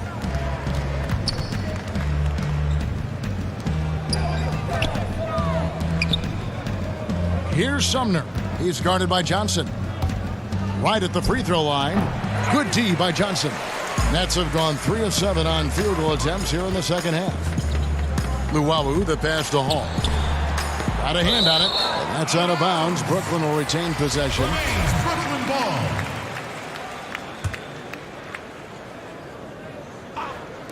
And so it's Brooklyn with it. 2 seconds separating the shot clock and game clock. Here's Harris. Hall passes to Luwawu. A rebound by Bitadze. Bitadze's got his 4th rebound in this one. Here's Sumner. No good on the last second attempt there. And so it's the Indiana Pacers holding a very comfortable 25-point lead as the quarter comes to a close. They've had active hands and have forced a lot of turnovers in this one. We'll take a quick break and then back to the action here. And a worthy candidate tonight as we take a look at our State Farm assist of the game. And the definition of teamwork right there, guys. I mean, what great communication between them, and what a beautiful feed. For me, next to the big-time alley-oops and monster throwdowns, passes like that are probably the next best thing when it comes to sweet-looking NBA highlights. And with the 4th quarter upon us, time is running out for this game to become competitive. On the court right now for the Pacers, we've got Johnson, and it's Holiday in a point. Here's Sumner. Clark, there are a lot of factors a free agent puts into selecting the new team that he goes to. Talk about the factors that aren't basketball for these free agents. Well, I think you could see some of them if you gave it some thought, Kevin. You think about a market size, nightlife for some guys is important. Business opportunities when you think about places like Silicon Valley or New York or Los Angeles. Season of life for the individual player in terms of his family, and where he might want to reside after he's done playing. So there are a number of different things that contribute to free agents making moves from one team to the next. Now, did you have family, Clark, when you played your last couple years in the NBA? We were without children, but it was Rosie and I. We've been married 4 years, and then our family started right after I retired. And even with the big lead, he remains focused on the task at hand. Yeah, and you know, that is some shaky and shoddy defensive work. They got to tighten it up. Here's Chioza. The pass to Allen. Shot clock at 5, and that'll be 2 free throws coming up. Officials on the call with the foul. That's his first personal foul. Boy, I covered Jared Allen in college, and you look at the physical profile he's got. 7.5-foot wingspan, big hands, explosive, really good athlete. He's got all the tools and an upside without limits. Now, here's Brogdon. Warren kicks to Turner. Outside Holiday. Turner passes to Warren. Oh, he touched it while it was in the cylinder. That's offensive basket interference.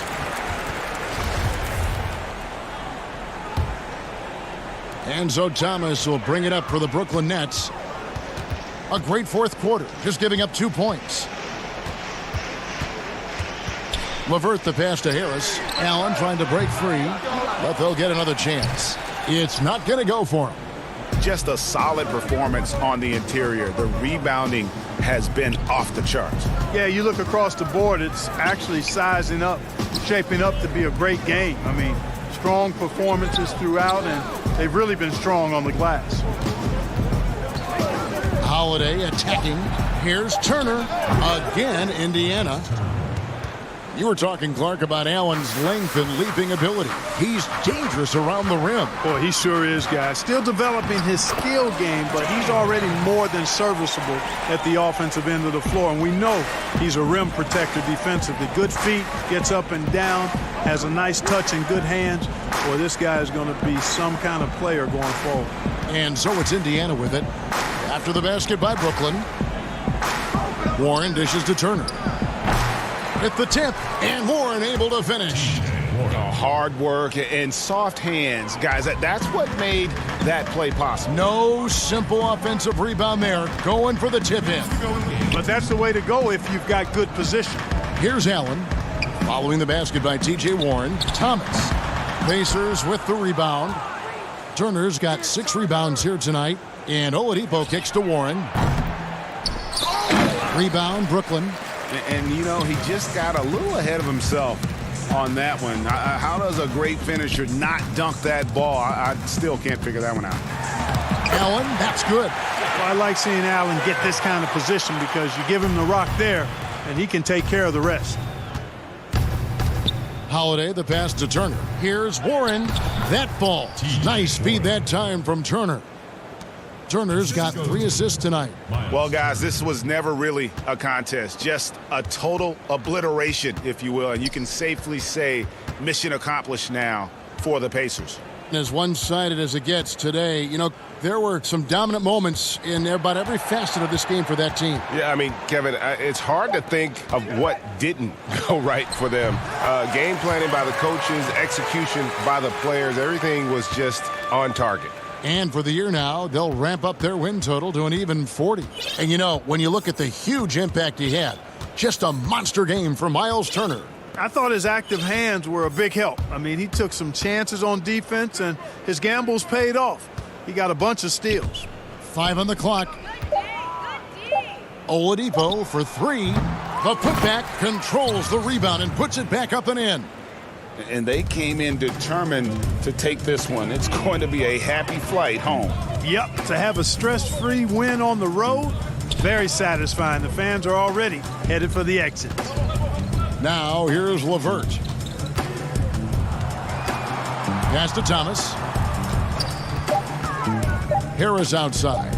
Puts it up. Offensive rebound, Nets. Oladipo with the ball. The 3. He can't get it to go.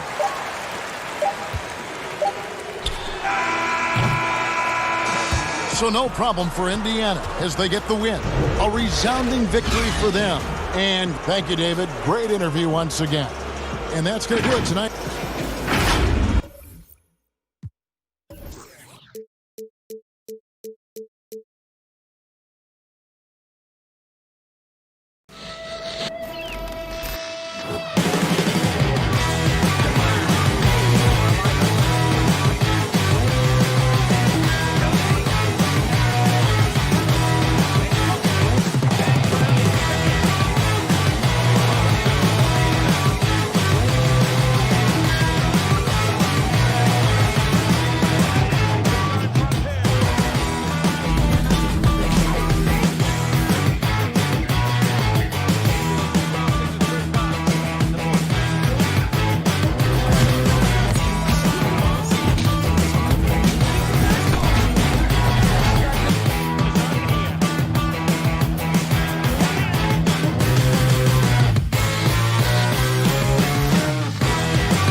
unprecedented improvements to shooting, puck pickups, upper and lower body fluidity, and goaltending.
unprecedented improvements, shooting, puck pickups, upper and lower body fluidity, and goaltending.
Unprecedented improvements, shooting, puck pickups, upper and lower body fluidity, and goaltending.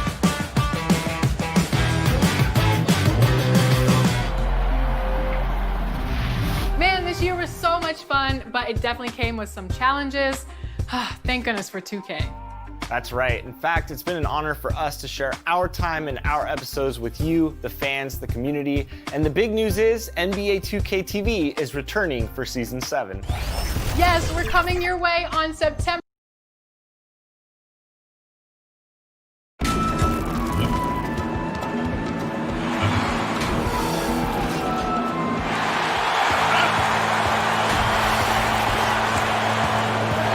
We've got a quick moment now to take a look at the long-term rebounding numbers over several seasons for Allen.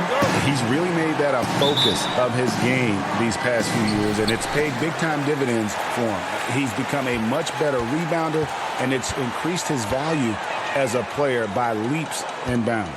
Here are the starters for Brooklyn. Hans Thomas out there with Joe Harris. Then there's Karis LeVert. And there's Jared Allen.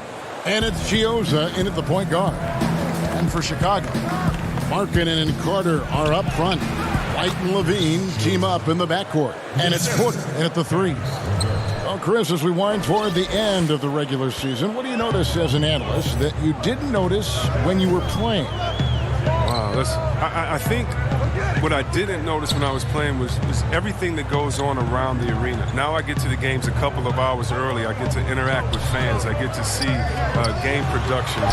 The business of basketball, just how much everyone loves the game, from Adam Silver down to someone at the concession stands at the arena, how it really is a community and a family. Because when I was in Sacramento, I'm just playing for Sacramento. I didn't realize how many people in New York and Detroit and other places supported not only us in Sacramento, but their home teams, and just seeing how passionate everyone in the business of basketball, how passionate they are, and that's just something awesome to be a part of. Here is Porter following the bucket by the Nets. Fouled on the shot and picks up 2 points, so one free throw coming up. What balance from the veterans. Porter has gotten used to taking the hit and still converting. The Bulls shooting their first free throw of the night. And really, they haven't been able to differentiate themselves from the free throw line on the season at about 76%. Here's Chiozza. 11 points for him in that last game against the Warriors in San Francisco. LeVert the pass to Allen. And it's Allen with the jam. Oh, it's all about the assist on that play. He puts it in the perfect spot. Outside, White. From the high post. Another shot, and Markkanen lays it up and in. I love the effort there. It's huge whenever Markkanen uses his body and height to grab offensive boards. Outside Thomas. Back to Harris. And it's sent back by Carter. One-on-one here. The 15-footer tried to bank it in, but he misses. The Nets have gone 3 of 4 from the field to start out the game. Pass to Chiozza. Here in the first, just under 2.5 minutes played so far. Misses the layup. Here's Levine. And it's Chiozza with the rebound. Brooklyn trailing. And when you watch the Bulls play, Chris, they just seem to lack an organizational direction. Yeah, Gia, you're right. I mean, the team committed to Boylan to shape their youth. They don't seem to be interested in playing up-tempo or following any NBA trend. The distrust between players in the front office is not helping their recruiting of free agents. A lot going wrong there. Oh, he's just such a terrific offensive rebounder. I mean, Carter Jr. excels at using his big body to his advantage on the glass. Chiozza scanning the floor. Pass to LeVert. He feeds it to Allen. Oh, and he jams it right over Wendell Carter. Wow. 6 changes of the lead here. Yeah, both teams still kind of feeling their way through this game. Outside, Levine. Good, nice job down low. Looking calm and composed in the paint. Levine is superb at capitalizing from these spots. Allen's shot is off. And so it's Carter who brings the ball up for the Chicago Bulls. Markkanen passes to Carter. Another one falls for Chicago. And really just unselfish basketball on the interior. That's the kind of pass a coach loves to see. Here's LeVert, and he drops in the layup off the glass. LeVert's got his second bucket of the game to go. And they've done well at taking advantage of some late defensive rotations and getting the ball in the paint. Markkanen passes to Levine. The putback, it's good on the putback. Here's Chiozza.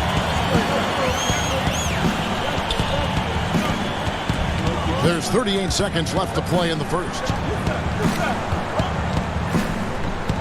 Here's Allen. Takes it off the glass.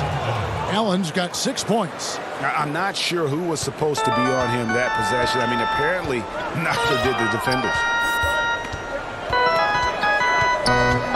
Levine against LeVert. Puts up a 3. Levine can't hit.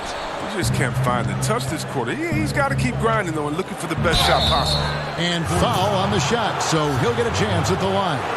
No question, he got bumped on that shot. Brooklyn shooting their first free throws of the game on this trip to the line. The first free throw is good.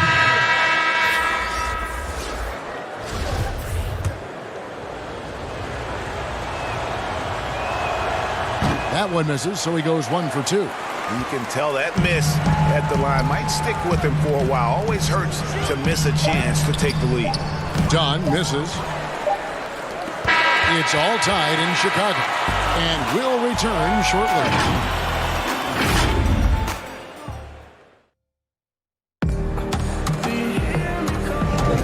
We welcome you back to Noche Latina. Becoming an annual tradition is always here on 2K Sports and always exciting.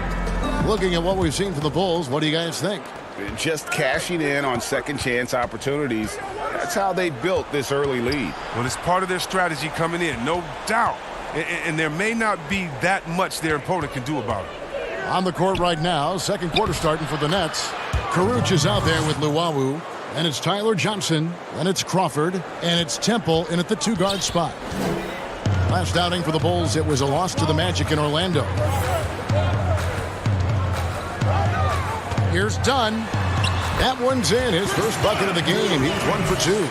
The closer Dunn is to the basket, the more effective he is. Quality possessions from the guard. Here's Karuch. Rebound by the Bulls. They just couldn't come out on top last time they took on the Nets. That one was played in Brooklyn.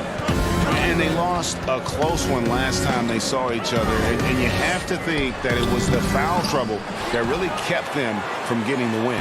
Think about how many minutes that cost their starters. No question that had an impact on such a close game. Whoops, they pick off the pass. Pass to Cornette. Here's Hutchison. But they get it back. Doubled by Crawford. Here's Cornette, and he uses the glass on the layup. Yeah, coach's pet peeve there. No box out. Oh, it's simple. When you fail to put a body on someone, you're inviting a breakdown on the defensive glass. Now here's Crawford. Here's Karuch. That one off the back iron and out. And they haven't been able to turn it into a big lead, but their rebounding advantage is starting to add up. Here's Dunn. It's Chicago with another bucket. Decent at cashing it in from the mid-range. I mean, it's obvious that Dunn wants to improve his jump. Johnson, the pass to Temple. Here's Karuch. Here's Luwawu. Nothing yet on the scoreboard for him. That's the only way to hold him in check. He's got it inside. You got to have a body on him right away. Denzel Valentine, he's checked in for the Bulls. Shaquille Harris comes in for Chris Dunn. Now, here's Satoransky. He gives the team some steady offense, a bit under 10 points a game.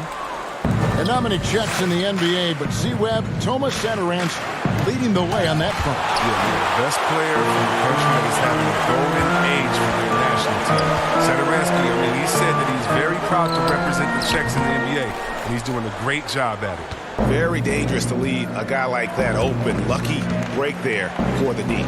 Luwawu, and again, no good by Brooklyn. Last game for Brooklyn, it was a loss to the Warriors. Harrison in the corner from outside the arc. And again, no good by Chicago. They've been struggling here on offense. Yeah, a bit of a dry spell for sure. That one goes in. Crawford's got 4 points now in the quarter. I mean, the number of points they've scored in the paint already here is eye-opening. Satoransky, the pass to Young.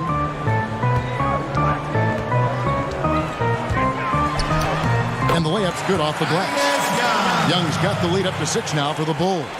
Well, we've seen that movie a few times, haven't we? An easy bucket in the paint. Johnson, the pass to Karuch. Not wasting any time and taking the shot and knocking it down. Karuch has got his first bucket of the night. Closing in on 4 minutes played here in the second quarter. Young's shot is off. Nets trail by 4. It's 3-on-3 on the fast break. Here's Luwawu. Can't hit from in close. Man, you don't see this fella blow many layups. Not against D like that, anyway. Harrison in the corner. Lays it up and banks it in.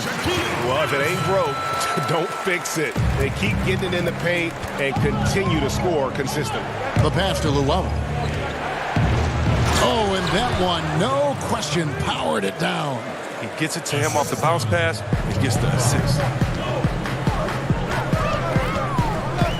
Now, here's Satoransky. He's tightly guarded. Young pass to Cornette. It's Young on the wing.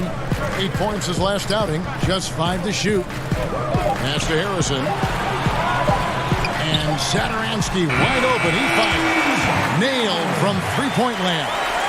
But the D didn't do a good enough job on him. He could be an ace when he gets a good look at three. Johnson kicks to Crawford. Passes it to Karuch.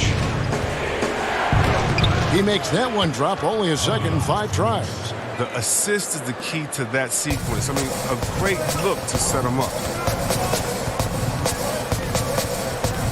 Now, here's Saturansky. Tight defense on him.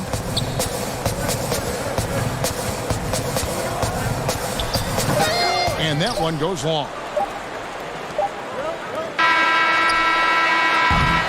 And that'll do it for the first half. A competitive game so far. Goal. It's the 2K Sports Halftime Show. Greetings to each and every one of you. It was a closely contested first quarter for Chicago. They were unable to ever build a big lead in the first period, with 3 points being their largest cushion. They asserted themselves. And that should do it. With the second half about to begin,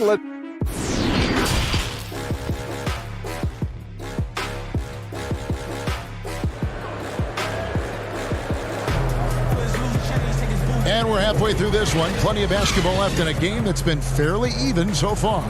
You gotta like what Wendell Carter has done in this game. The way he was able to finish on the block was incredible there in that first half. Bringing the physicality. I mean, they kept working it to him, and he kept delivering. All fueled up and ready to go. Let's reset the lineups courtesy of Gatorade for the second half of basketball. So for Chicago right now, White and Levine team up in the backcourt. Porter and Markkanen, the duo at forward. And it's Carter in at the 5 spot. Allen, that's good. Good shot selection, largely dependent on getting open. Which players do the best job of moving, do you think, right now without the ball? Period. Klay Thompson, 60 points, 11 dribbles. Did you hear me? 60 points, Shocking. 11 dribbles. It almost looks like a misprint, doesn't it? Yeah, it is.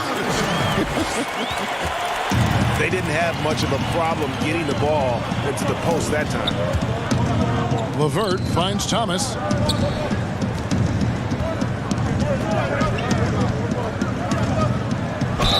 And the call on the shot that sends him to the line.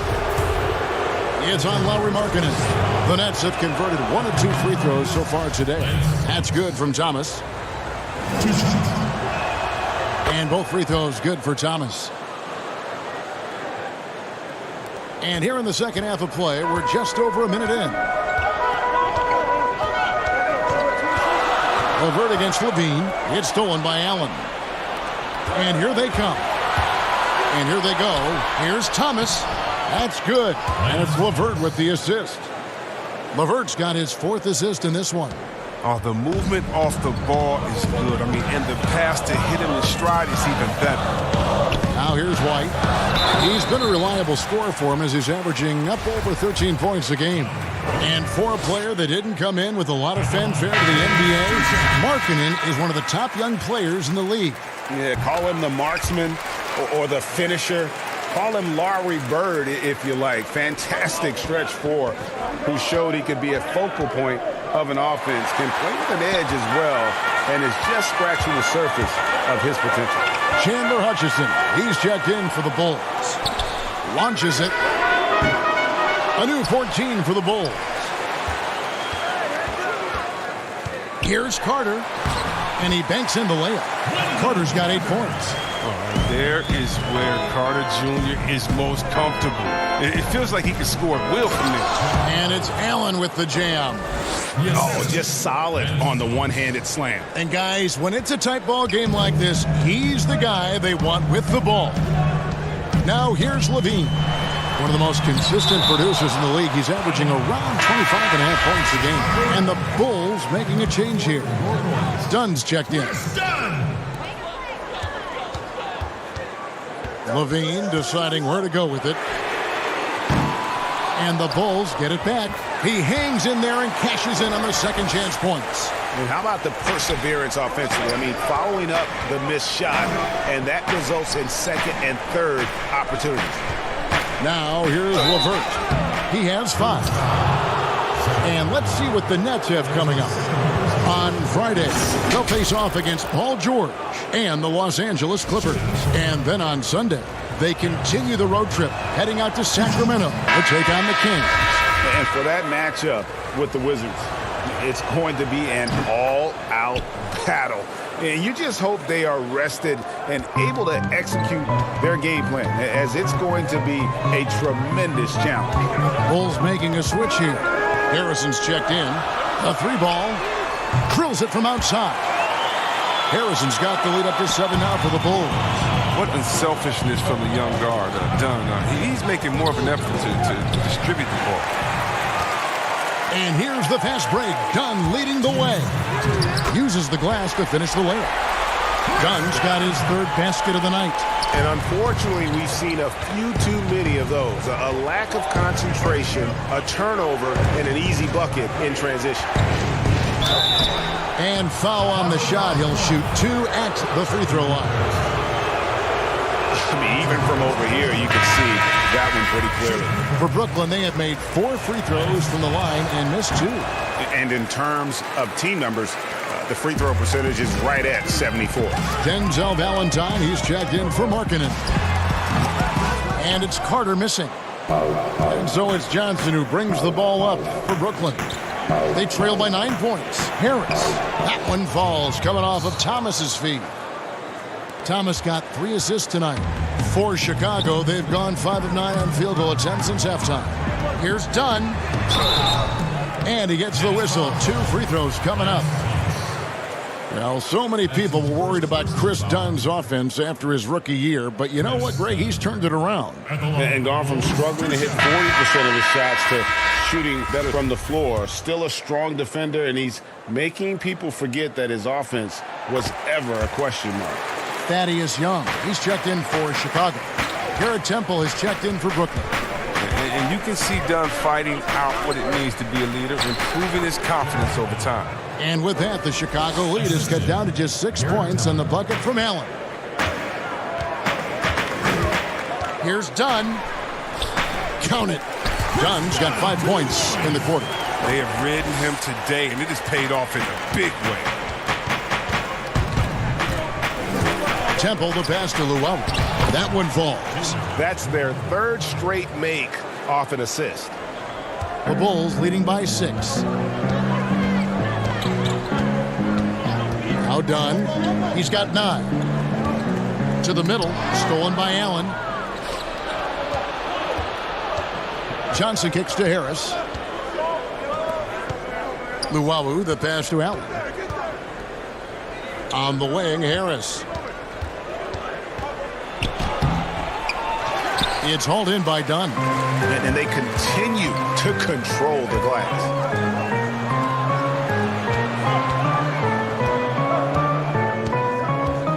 Pass to Harrison. Back to Dunn. Here's Harrison. He's guarded by Johnson.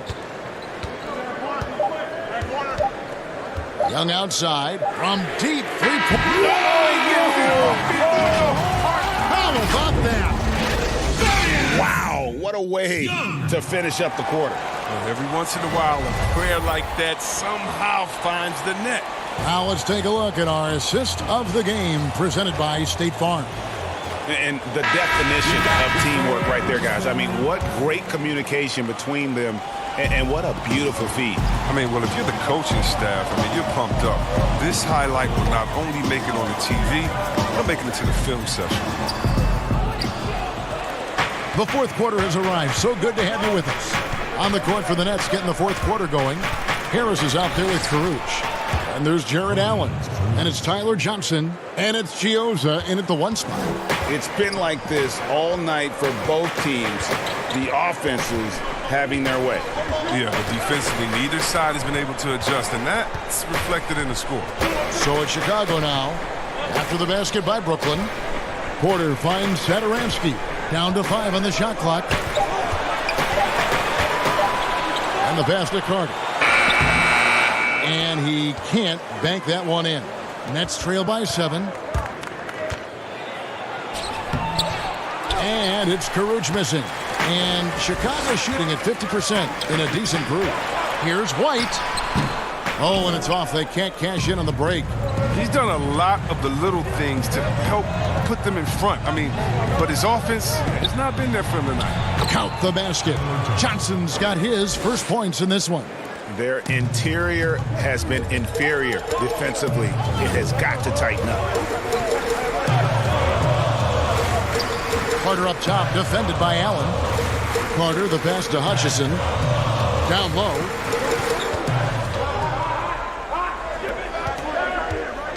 Back to White. 17-foot shot on the way. Whoops, there's the 24-second shot clock violation, so they'll turn it over. Some changes for Chicago. Lowry Markkanen comes in for Chandler Hutchison. And Levine subbed in for Satoransky. And the Nets making a change here as well. LeVert's checked in for Johnson. Now here's LeVert. Nets passing it around. Harris passes to Allen. Basket is good. The assist from Harris. 14 points for Jared Allen. And you want him taking big shots for you in big moments. That one was as easy as it gets. Coach trusts him to make winning plays down the stretch. I mean, because he's shown that ability time and time and time again. It's almost like he's trying to make things hard on himself. You know, he's just got to slow the game down, try to get some easy ones. A nice shot by LeVert. And not hard to see why they are giving up points on this run. Just too many good looks from in close. Right, the pass to Markkanen. Outside, Levine. To end the cold streak, hits the three-point bomb. And the Bulls lead by 4. This is what leaders do. Levine commanded the rock and coming through in a big spot. And there's the foul on the shot. He'll go to the line for 2. That's his first personal foul. At the line for the Nets, Jared Allen. 2 shots. And the first one at the line is good. Lance Thomas, he's checked in for the Nets. And Allen drops them both. Around 3 minutes gone here in the fourth quarter. Levine against LeVert. Levine dishes to Carter. Outside, White. A second chance effort. The shot by Markkanen, nobody around. Bulls with the fresh shot clock. Pass to Porter. Shot clock at 6. Good on the shot. It's showing more and more. You can tell Porter loves coming through for his team in these moments. Harris looking it over. This is it to LeVert. Now here's Allen. That's good. And it's LeVert with the assist. And he's really made the most of his opportunities today. I mean, he needs to keep working for those kinds of looks. Now here's White. He's guarded close, off target at the rim. Levine wide open. Cans the shot with nobody near him. Losing with confidence right now. You got to love seeing Levine capitalize on the clutch. Porter with the steal. Outside, Markkanen. Back to Porter.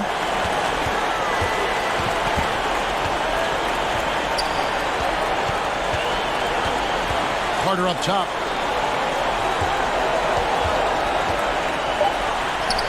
That's the 6th make from the field. He's taken 9 shots and missed but 3. What concentration from the big man right there. Carter Jr., I mean, he's experienced at converting difficult baskets. LeVert from outside. Thomas. Count it! And now they trail by just 4. You know, his positioning near the hoop, always to his advantage. Just a terrific job to tip that one back in. Here's Chicago. Their biggest lead of the game was 9. Porter finds Levine. Drains it from beyond the arc. And the Bulls lead by 7.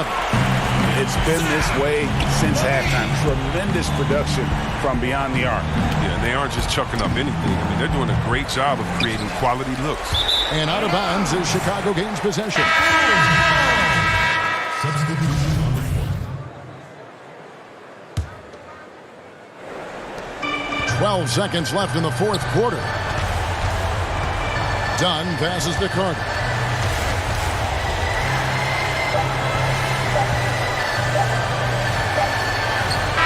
Off target with that shot. And so it's Chicago winning this one. They didn't make it easy on themselves or their fans. But in the end, everyone's satisfied. I mean, there were some times that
unprecedented improvements, shooting, puck pickups, upper and lower body fluidity, and goaltending.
puck pickups, upper and lower body fluidity, and goaltending.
Up next, a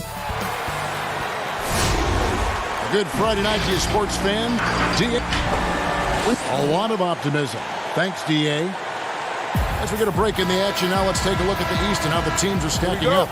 You look at the Pacers. They've done well enough to be in 5th place in the conference so far. And checking out Chicago. Not in the same realm right now in terms of their record.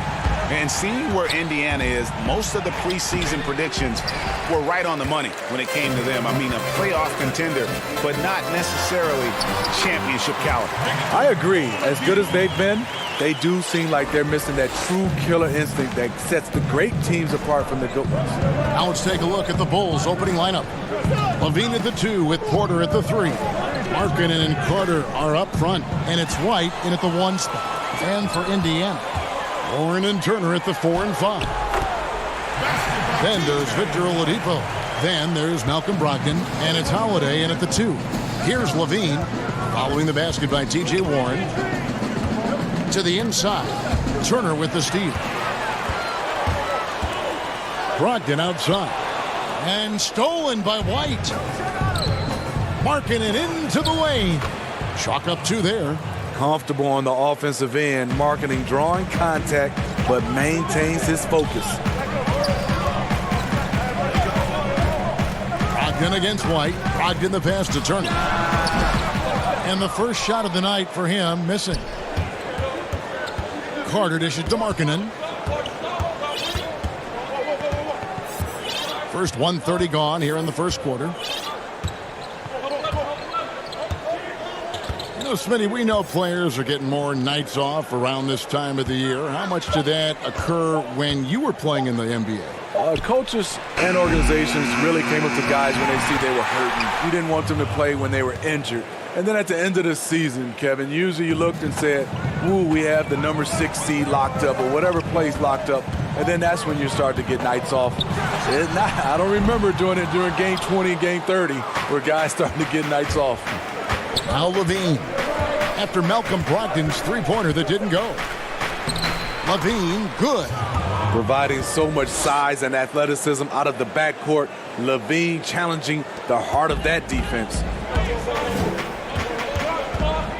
Brogdon with it, and it's Carter picking him up. And Holiday kicks to Oladipo. Warren the pass to Holiday.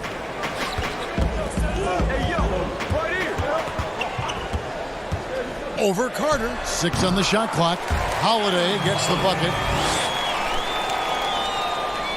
And here in the first, approaching 3 minutes played. White looking around.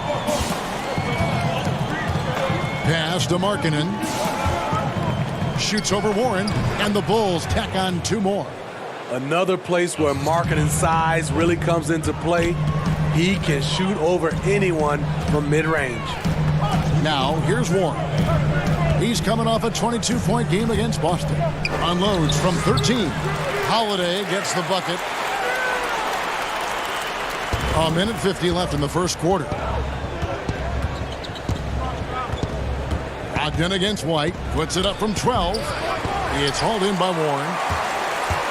The Pacers have gotten 4 of 6 field goal attempts to drop in the first quarter. Brogdon finds Turner, and a great assist by Brogdon as that one goes in. Yeah, another nice bucket down low. They've really been able to work the ball into the post effectively here so far. You talk about the quiet producers in the league. T.J. Warren is one of the first names that come to mind. The last few seasons, Warren has come close to chipping in 20 points a game. Doesn't do anything flashy, but he just hits his shots and piles up the points on a nightly basis. That's something you can't defend. Zach using his vertical to shoot over the top. Brogdon against White. And Zach LaVine gets the whistle that time. That is his first foul of the game. Indiana shooting their first free throw of the evening. So both teams changing it up here. 52 seconds left in the first quarter of the game. 5 on the clock. Here's McDermott. Whistle blows. Bucket is good. And he'll have a chance at the line to make it a 3-point play. Doug McDermott is not just an outside shooter. He has a nice touch inside as well. Jakar Sampson's checked in for Warren. 46 seconds left to play in the first. And here is Dunn. Taking a look at his stats, he's averaging around 7.5 points a game.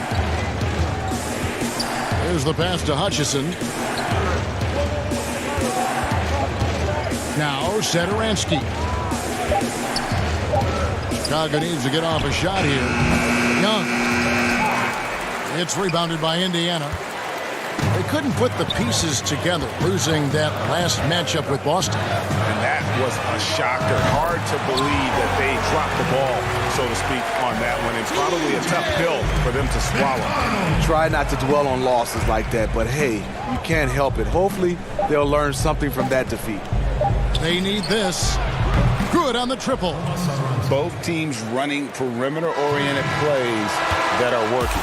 How often do we see this these days? Clubs answering each other from range. The first quarter all wrapped up, and it's been an exciting game so far. Pacers out in front. They're up by 3.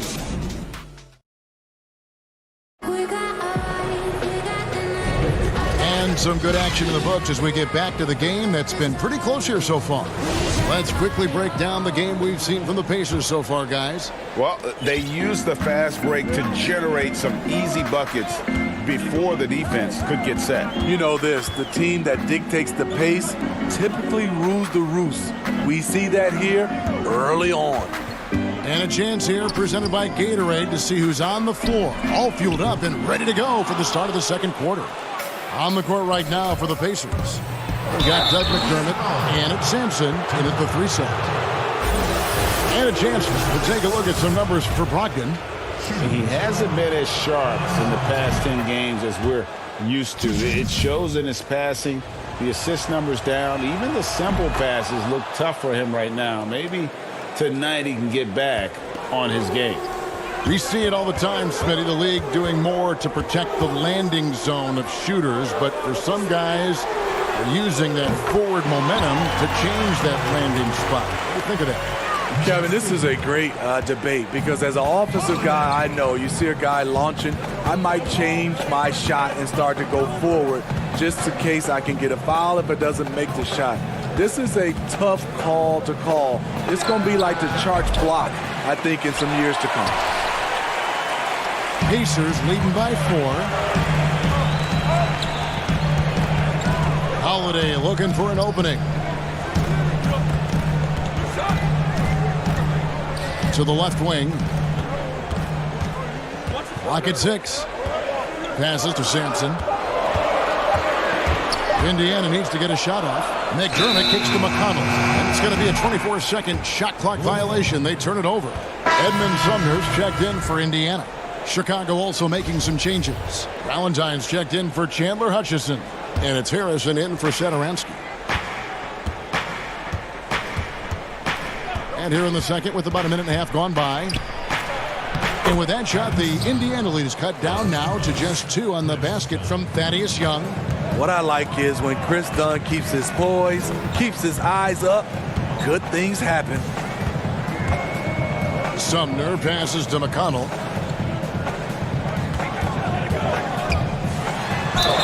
Shooting foul as the whistle blows. He'll shoot 2 free throws. It's on Thaddeus Young. Pacers have gone 2 for 2 in the game at the line. Taking 2 shots. So neither attempt will fall that time for him. I can't believe he missed those shots. Wow, he is usually lights out from there. To the wing right side. Now here's Dunn. Defense is right there. Cornette. That's in. Coming off an assist from Dunn. Dunn's got 3 assists now in this one. Here's Sumner. And here in the second quarter of action with a hair under 2.5 minutes played so far. That's a well-timed, well-coordinated play. Comes right off the pick for the lay-in. Dunn looking over the floor. Here's Cornette. Good on the bucket. At the end of the day, when the ball goes up, there's no substitute for effort. Here's McConnell. The shot, no good. So the Bulls will take it the other way. Their last encounter was in Chicago. Yeah, and their last time out against this club, turnovers really did them in. Just way too many mistakes. A combination of unforced errors and just poor decision-making. They need to be much better in that aspect of the game this time around. Pass to Sumner. Now, here's McConnell. Dunn covering. 6 to shoot. Sumner passes to McDermott. Here's Bitadze with nobody on him. He buries the jumper. Bitadze's got his first bucket in this one. And just using the natural advantage he has, he can see over the top of the defense. And let's also add, he has touch from there. That's a solid shot for him. Dunn dishes to Young. Now, here's Valentine. He had a 15-point outing in their last game against Orlando. Can't fault the play call. Even though he couldn't convert, that's a good shot. We'll see if they can finally hold on to a lead. It's been back and forth all night. Both teams putting forth their best efforts right now.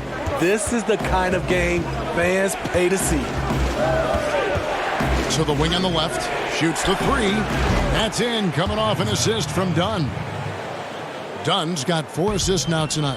Guys, 7 times the lead has changed hands here now. Yeah, and that number should easily top double figures before it's over. Pass to Bitadze.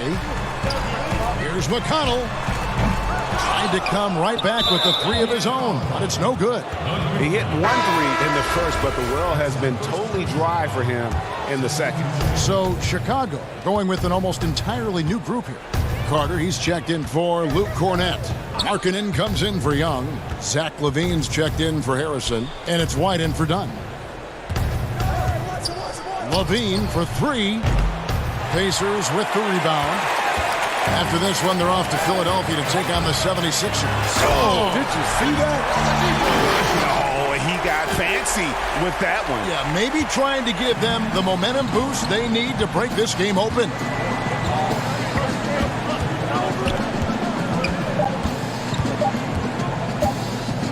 And here's Valentine for three. And that would have counted, but his shot was off the mark this time. So that'll be it for the first half. Fairly even battle underway in this one. And now, the 2K Sports Halftime Show. It is a good game we have here. For the Pacers, the first quarter was pretty even. At the end of the period, they held a 3-point lead. They were outscored by just a bit in the second quarter as they go into the break now holding just a 1-point. And that'll about do it as we get ready.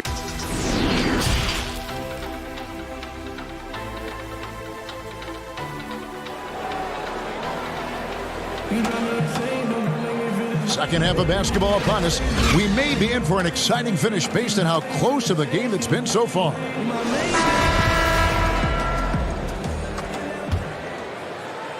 Indiana leading. And tipping off the second half. Here's Jim Boylan's 5. Markkanen and Carter are up front. Levine at the 2 with Porter at the 3. And it's White in at the 1. Warren finds Holiday. Shot clock at 6. Back to Warren. Yes, and it's Holiday with the assist that time. Warren's got 5. They are just killing them on the interior. The pass to Levine. Dishes it to Markkanen. Good ball movement here by the Bulls. And the shot goes down. The height to see over the defense and the unselfishness. Terrific pass by Markkanen. Well, Smitty, you watch Markkanen. He's just built for the modern NBA. Yes, he's an incredible weapon on the pick and pop with his shooting touch. You can see that being his go-to move, Kevin, for a long time. The shot by Brogdon, no good. Woo, blown opportunity right there. Won't get many chances easier than that one. Great positioning on the putback. A great competitive game so far. And from the look of it, this one could go right down to the wire.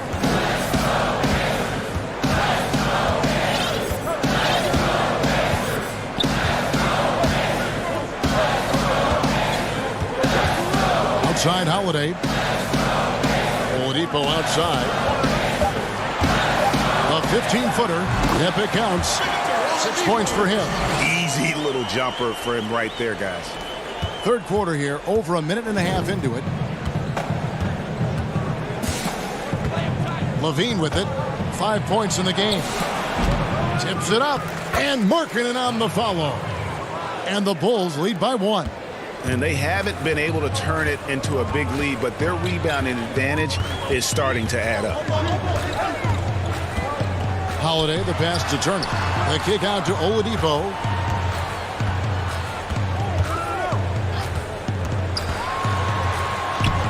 That shot off the mark. Now Chicago takes it the other way. Levine deciding where to go with it. Fires the 3. Again, Levine missing.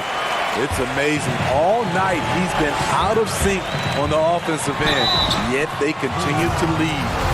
Defensively, Smitty, why do we see more full-court press in college than we do in the NBA? You know, the guards are better at the NBA level, and I think also your 5-man, who usually a guy who can't bring it up, they're pretty good at the NBA level. Just overall, Kevin, the skill level at the NBA level is better at college, so you can't really trap guys and pick on one guy who's not equipped. Catching up on the changes now for Indiana. McDermott's checked in for Oladipo, and Justin Holiday subbed in for Aaron Holiday. Brogdon against Satoransky. Shoots over Brogdon. He hits the back iron and sinks the shot.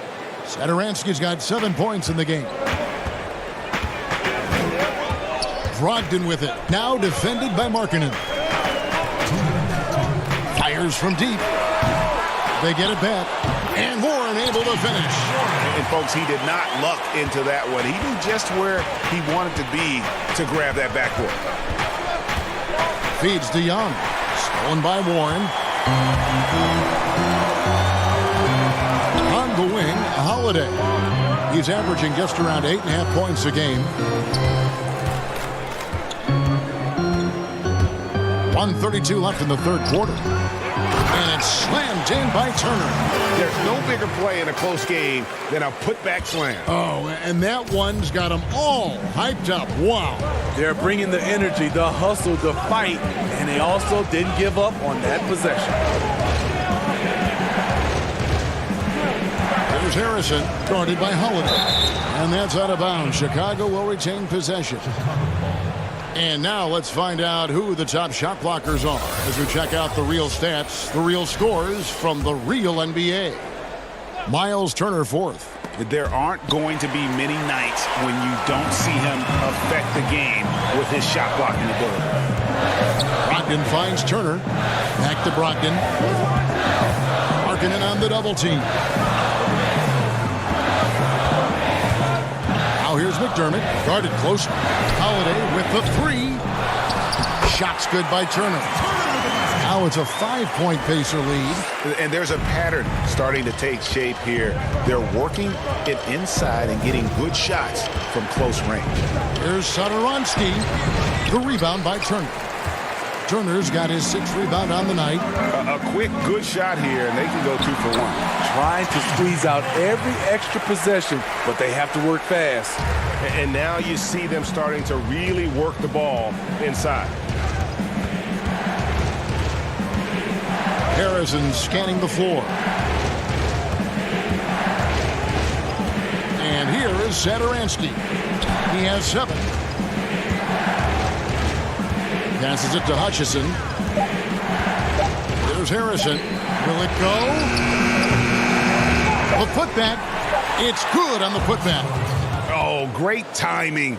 He is one tough customer on that offensive glass. You know, it's like he has a sixth sense of where that rebound is going. And we've reached the end of the third. It's the Pacers leading by 5. And after a quick break, we're going to... And let's go back to a terrific pass that we're calling tonight our State Farm assist of the game. And, you know, you can always count on him for at least a couple of these pretty assists over the course of a game. And this one, a thing of beauty. You see why they trust him with the ball in his hands. He can make the simple play, and he can pull off the spectacular. 3/10 quarters behind us. One more to go. Thanks for being with us as we begin the fourth. They've got Oladipo. Also Miles Turner out there. And it's Holiday in at the 2 guard. So that's the group out there for Indiana. Sumner passes to Turner.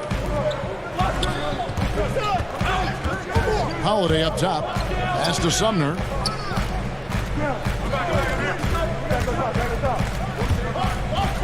Pass to Bitadze. At the elbow, it's Turner. Over Porter. Hutchison with the rebound. Empty possession, and you don't want to miss these easy looks. Carter kicks to Satoransky.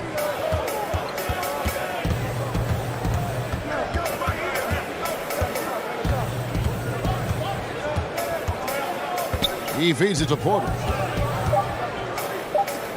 Just his first attempt. Up again. He hangs in there and cashes in on the second chance points. And that's now 6 points for Wendell Carter. Right there, Carter using his instincts and motor to track down the miss. And here we go with the coach's challenge. Not surprised in a competitive game like this. And he's disputing the personal foul call. And I think when it comes to some of the more difficult calls to make, personal fouls can be tough. The action is so fast that it's really tough to catch everything in real time. The wonders of technology, Greg. We've seen replay reviews so effectively, and involving the coaches by being able to make a challenge like this is something a lot of people have been hoping for. And so the word is in. They've decided that the call stands as it was made on the floor. And, you know, even if a coach still feels this wasn't the right call, you got to acknowledge the effort being put in to reviewing it. The double checking, and the game continues on. It's a chance now to catch up with the 4th member of our crew, Hall of Famer David Aldridge. Hey, Kevin, during that last break, I heard Jim Boylan talking with his team. His emphasis was for more effort on the defensive end. He said we have to do a better job of communicating and helping each other out. They're getting too many easy looks. Let's make it hard on them. Kevin, they're going to have to if they're going to slow down the hot shooting of their opponent. Thank you, David. Out Outside, White. He dishes it to Levine. Fires the three. Drops in the tray. That's his second three-pointer of the night. One in each half. Trying to keep the defense honest.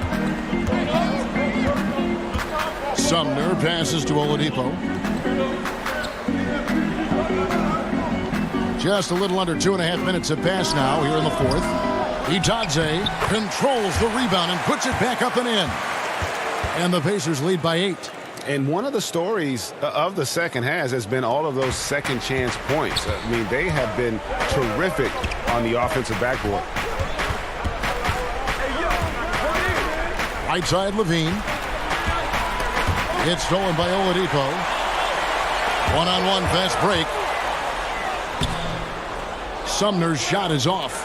He is so good attacking the rim. It's rare to see him denied like that. Levine. Oh, what a play! Watch it! An explosive, high-level athlete. You see why Zach has won multiple dunk contests. Sumner kicks to Howard. And 2 free throws coming up. Unable to get that one to go with all the contact. No, I tell you what, he earned his money on that foul. He doesn't hit the first, and that was the one they really wanted. He's got one more, though. T.J. Warren, he's checked in for Indiana. Malcolm Brogdon comes in for Edmund Sumner. Bulls trail by 7. Look at the clock, a little under 3.5 minutes gone here in the fourth. White drives in. The feed to Carter. The 11-footer. It's rebounded by Indiana. Outside Warren. And the pass to Brogdon.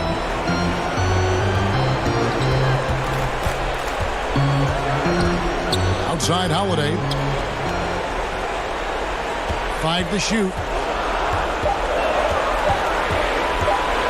Left side Turner. Over Carter. Indiana again missing. For Chicago, they've gone 3 of 7 from the floor in the fourth. That's a 42% mark in the quarter. Markkanen in the corner. Back to White. Some nice ball movement by the Bulls.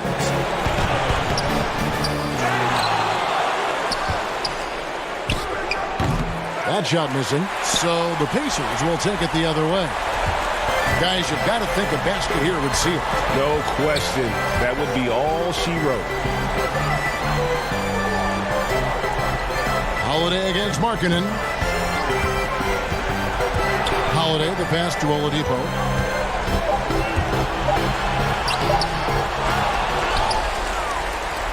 And Turner kicks to Warren.